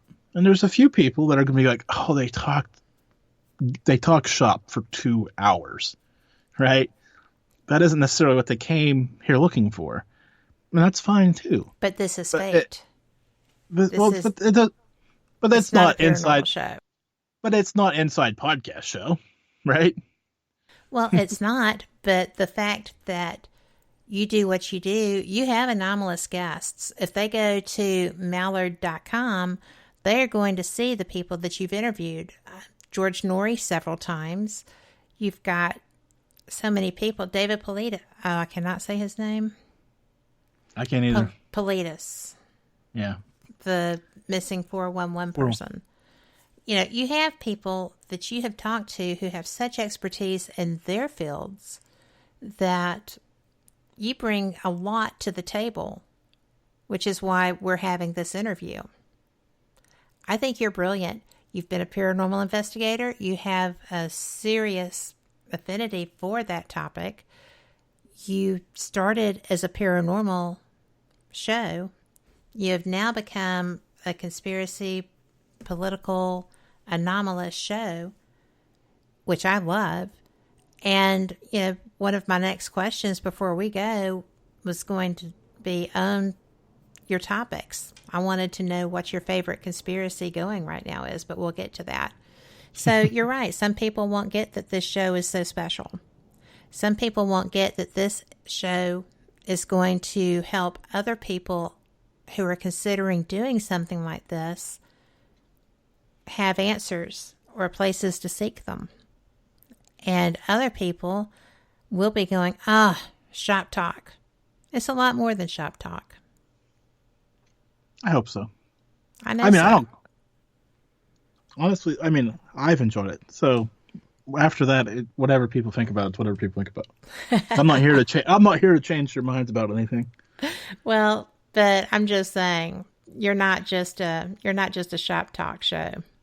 So you have a bunch of other questions that you have so many other questions, or you want me to pick the pace up here and we get through some of them? Well, I do have my primary question again is, you do a lot of conspiracy, and we have just been through an astounding time in our nation's history.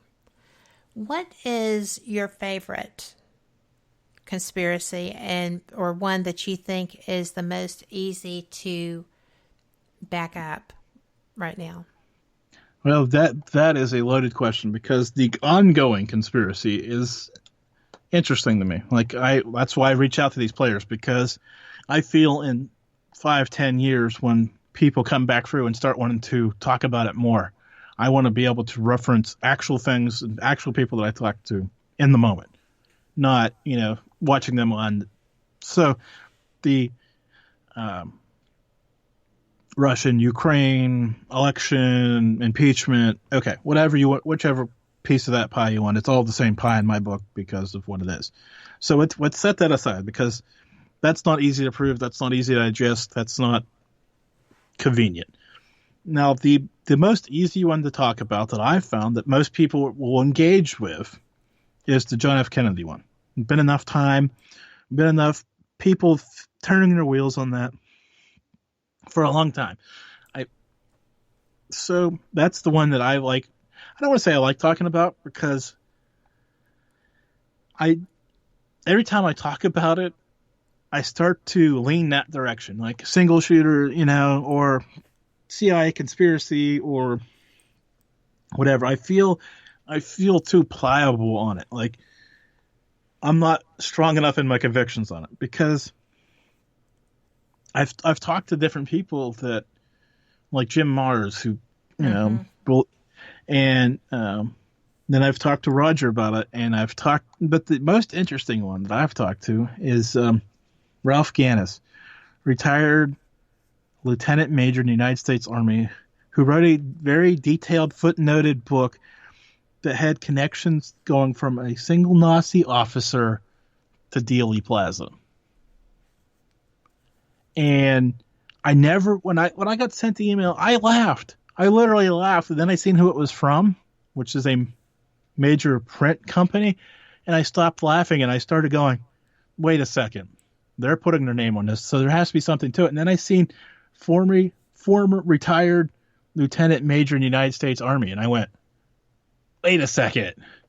I was for sure this was like a gotcha email, like just to make sure people were reading their email, right? Yes. And so I replied, and I got the book, and I sat there and I read the book, and I went, this isn't conspiracy. This is all backed up by notes and files at the National Archive, and this isn't conspiracy. There's an actual legitimate case to be made for this. And I'm like mind blown that this was the first time that it came to me. So that's the easiest one to talk about, but the most difficult one, because I'm still so pliable on it. But I have to say, that one is the most interesting interview I've done about conspiracy as well. Well, give me a second. We have to do this final break, and we'll be right back. Y'all, hang in there. You're listening to WBHM Digital Broadcasting, the best in paranormal talk, only on Paranormal Experience Radio, broadcasting live out of Birmingham, Alabama.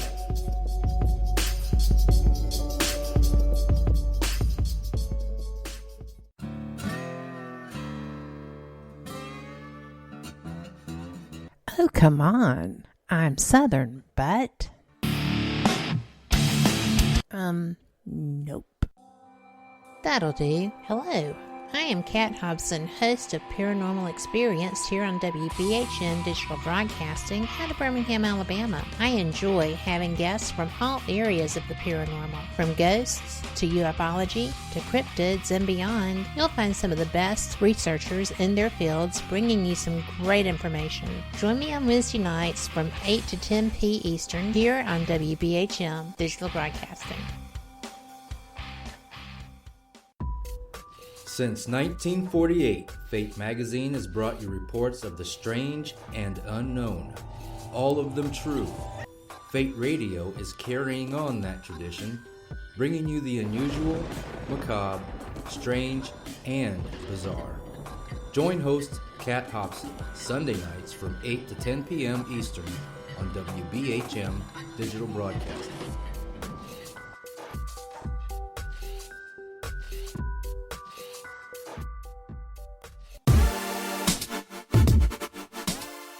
Listening to WBHM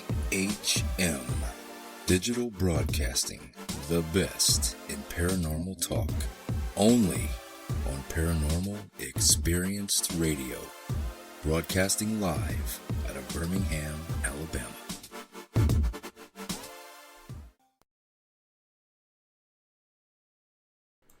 Welcome back. You are listening to Fate Mag Radio here on WBHM Digital Broadcasting out of Birmingham, and we are in our final segment with my guest, Jim Mallard of the Malliard Report. And if you haven't seen it, heard it, or seen it, you can check it out, Mallard, MALLIARD.com, and it's brilliant. You'll love it.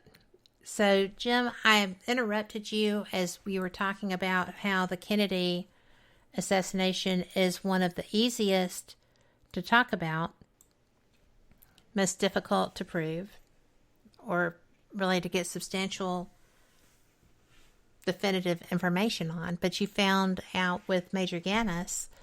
So, what did you do with that? Well, I enjoyed the book, and then I had him on the show, and it lined up, right? Because sometimes you read a book, and it doesn't the author doesn't translate, right? For whatever reason, they're a writer. They don't necessarily, and I felt like that interview went phenomenally well, and I'd love to get him back on to talk about it, but I was told that he's working on his next book, and that's chapter's closed, and so I would just encourage people to go back and listen to my interview, and if they feel intrigued enough to go pick up the book, because it is just I don't like giving high praise to books, but that one made me stop in my tracks and think, because you always hear maybe the CIA was involved. Well, maybe not. This book doesn't prove or disprove that, but the layers of connection from I can't remember the Nazi officer's name at this moment. From him to post-war to his death in 70-something, the intricate details of his network of people, there has to be a connection with some funding, some organization somewhere, CIA or otherwise. So, like I said, I'm not going to convict the CIA, but man, it's an interesting read, that's for sure. And like I said, it was all backed up by documentation. This wasn't an opinion work. This was a sourced work. Like, I know at one point I had to laugh because my local newspaper was mentioned as one of the sources for some story. And he's like, yeah, actually only a couple newspapers in America ran that story. But sure enough, there it was. Interesting. And I'm like, whoa. I mean, honestly, this... When you realize that level of detail, like my newspaper, my local town probably had 10,000 people at that point. So, I mean, he went to the depths of finding confirmed actual printed stories back in the day from whenever that was.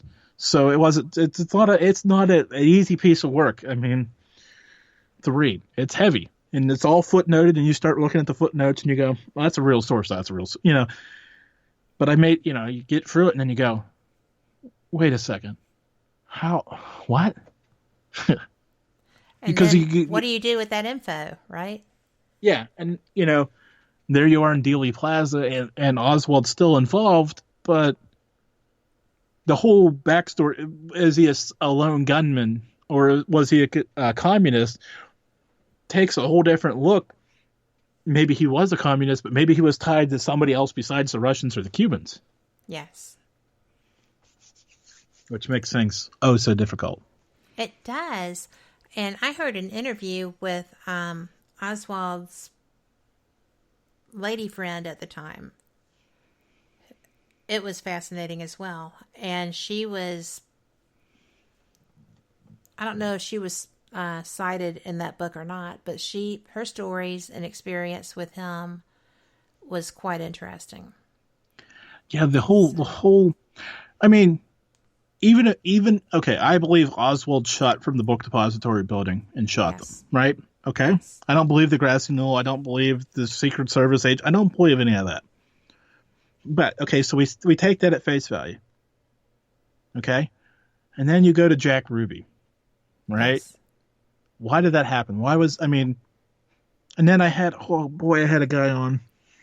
I kicked myself right now because I can't remember his name. But he studied the Oswald interrogations. Remember, Oswald sat in that police station for days. He never made it to county jail. He sat in that police station. They interrogated him, I want to say 26 different times with Dallas police, federal officers, different people. Different notes, different officers. This guy barely, I think he got like 6 hours worth of sleep during that period of time because they just kept waking him up and questioning him and, just were brutal to him, as you could tell, because he had a black eye. They were working him over physically, emotionally, whatever. So then you start reading those interviews and you go, it's phenomenal. It's just the whole thing's phenomenal. And then you add Jack Ruby to the picture. That wild card there is just phenomenal as well. Because, yes. And the other thing is I wish I could remember his name, but Lee Harvey Oswald asked for an attorney, right? But today we think of that as unfathomable, right? Because you ask for an attorney, they have to stop questioning you. Well, this was pre-Miranda. So they didn't have to read you your rights. So they could keep asking questions to you. Which is mind-blowing to us in how we hold things today. And then you realize that this poor guy was just literally beat to get answers. Yeah. Different world than one would hope. Yeah, fascinating. Like, the whole thing, as much as it gets beat, right? As much as people talk about it, when you still take it back and actually have legitimate, focused researchers on it, it opens the doors to you. Well, that's what it's supposed to do. I get so drawn in when I'm reading something of that nature because it's just nothing but loads of information that you're just being fed. And I think that's a good thing. And then there's the other side, right? There's the other side, right? Because you have your internal beliefs, whatever it was. And you go, wait a second, that's not, that doesn't feel right. That doesn't feel comfortable with how I know it. And then you start reading it and you go, boy, that makes a little more, you start hemming and hawing, and then you finally adjust your perspective again. And just in any event, right, you adjust you take a step to the left, no matter where you're looking at things from, and everything changes down the line as you're looking at it. So it's uncomfortable. I'll be honest. It's uncomfortable talking about these topics because it's much easier just to believe what you believe and not ask questions that you may not want to hear the answer to. And that's true with politics, religion, money, anything. Yes. Conspiracy. But you know what? Sometimes getting out of your comfort zone is just fabulous. Well, that's the nature of the beast, right? I don't want to sit here. I have had a number of attorneys on who've made the old attorney reference to me. Don't ask questions you don't know the answer to. Yep. Well, at the end of the day, I don't want to say I don't want to know all. There are questions I already know the answer to, but there are times that I just love going off the grid and taking a big old swing at one that I have no idea what the guest is going to say. That's fun. Because, to me, that is a little scary. But you're stepping out. You're taking that plunge. You're opening up. As you really hope it's not going to fly back in your face. It does sometimes. As I say, sometimes you wish you just go, that was. And sometimes it's there are nights that I go, I get done doing the process that I referred to earlier, and I just sit here in the quiet and go, and I start writing notes, and I try to process. Because I know if I don't make these notes and I don't take the time in the moment to do it, I'll be up for the next 4 hours anyway. Yes. Because it'll just start rattling through your head. So you have to take it and you have to process it through, even though it's uncomfortable. You have to just bear it out and make it so you can go so you can go to sleep. Well, and that's difficult. Because you sit there and you play it through your head all night long. It's like, what if? I can't stand that. No. Can't stand that. Drives me crazy. Well, tell people where they can find you, because we are getting close here, and I just don't want anybody to miss out. Well, where they can find me is mallard.com, MALLIARD.com, or I have a number of other little websites that you can go to. My newest one is newscommentarypodcast.com. It'll redirect you out to either Apple Podcasts or Spotify, some app, or I don't know. It's weird, but it works it's really slick. It's just kind of weird and new technology to me. That's where you find me. You can find me on all your socials, your Instagrams, your Facebooks, your Twitters.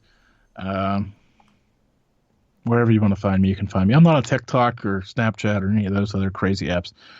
Again, video. I just don't I have never embraced it.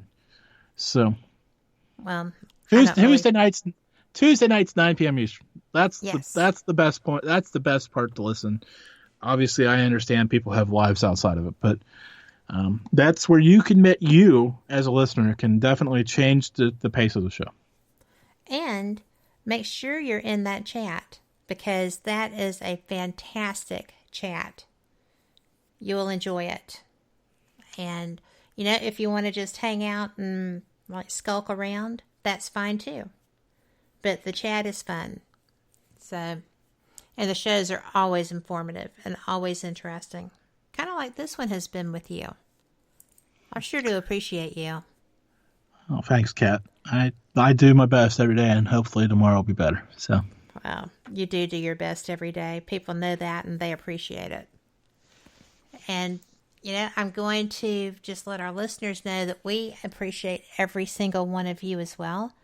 We have been so fortunate to have such great support, and every host here appreciates that. Now, tomorrow night, you're going to have Denise Pridemore with the Paranormal Pride on. Her guest is going to be David Glidden. Then I am going to be back Wednesday with Paranormal Experienced Radio. And that is going to be terrific, too. That is going to be Willie Windwalker Gibson. Willie is someone who has been a friend and fantastic educator for some time now. He is a shaman. He's former law enforcement. He is former security. He is actually wanting to talk UFOs, which is kind of a break from what we usually discuss. So this is going to be interesting. I cannot wait to see what he has to share. Then Friday, Shelley will be back with Ghost Talk Radio with a live edition. And y'all will just enjoy that. She brings such good information. That's a great show. So I know you'll enjoy it.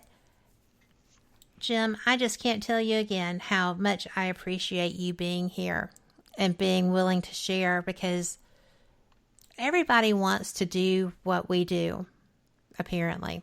As you said, there's so many that show up every year. But without a knowledge base, it's really kind of hard to get started. And I'm very fortunate because on this show, I represent Fate Magazine. I am the voice of Fate, as it were, which has been in publication since 1947. So there was a fan base to start with. And that's a gift. When I started Paranormal Experienced with Kat Hobson, there was nothing. It was a little scary, but a lot of fun. I love it.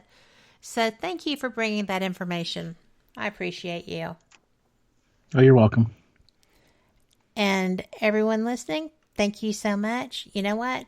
Things are in awry right now. The world seems a little bit strange, but if you're uncomfortable, if you don't like it, be the change. Manifest that. Take your attitude, take your mindset, and just, it's not woo-woo. It works. It just is. And you know what? While you're doing that, be a friend that you would like to have too, because it matters. So take care, enjoy your evening, and we will see you back next time. Good night. You are listening to WBHM Digital Broadcasting, the best in paranormal talk, only on Paranormal Experience Radio, broadcasting live out of Birmingham, Alabama.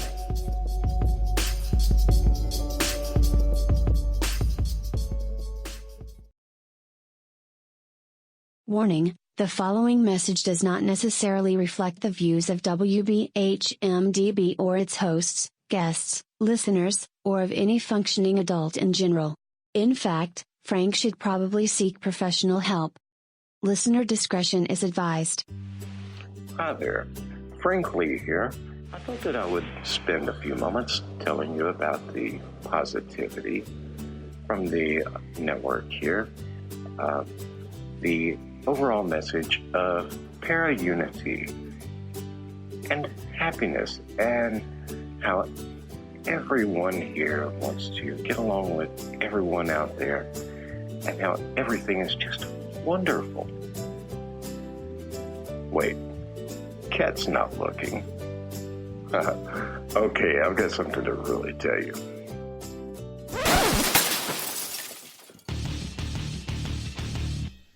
Okay, so I'm going to tell you what's really going on. Honestly, all that being nice and positive crap was kind of hurting my soul, as dark as it is. So, what's really happening? Well, you see it all the time. Everybody and their brother out there has a paranormal team because they watched a couple of episodes of Ghost Hunters or some crap like that. So they go and they spend half their mortgage payment on tools and things that light up that they don't understand. And then the next logical step, after buying matching black t-shirts and posing like 90s rappers for their Facebook page, is to, of course, have their own podcast. Well, you know what? You're not going to find that crap here. What we have here at WBHM Digital Broadcasting is the best host, the best guest, bringing you real information. All of the hosts here on this network know their stuff. They are the people who have been out there doing the work, doing actual research. And no, by research, I don't mean binge watching some kind of cheesy TV show on Netflix.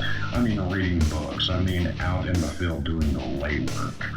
And who are they interviewing on their shows? They're bringing you the people they have learned from. They're bringing you the best in the field, covering all kinds of topics, from UFOs and aliens to Bigfoot to cryptozoology to ghosts to anything you can think of, a bit strange and unexplained. It is here, and you're going to get the best information here. So stay tuned to WBHM Digital Broadcasting. Don't go anywhere. Speaking of going somewhere, I've got to go before my mic gets cut. We'll see you there on WBHM-DB.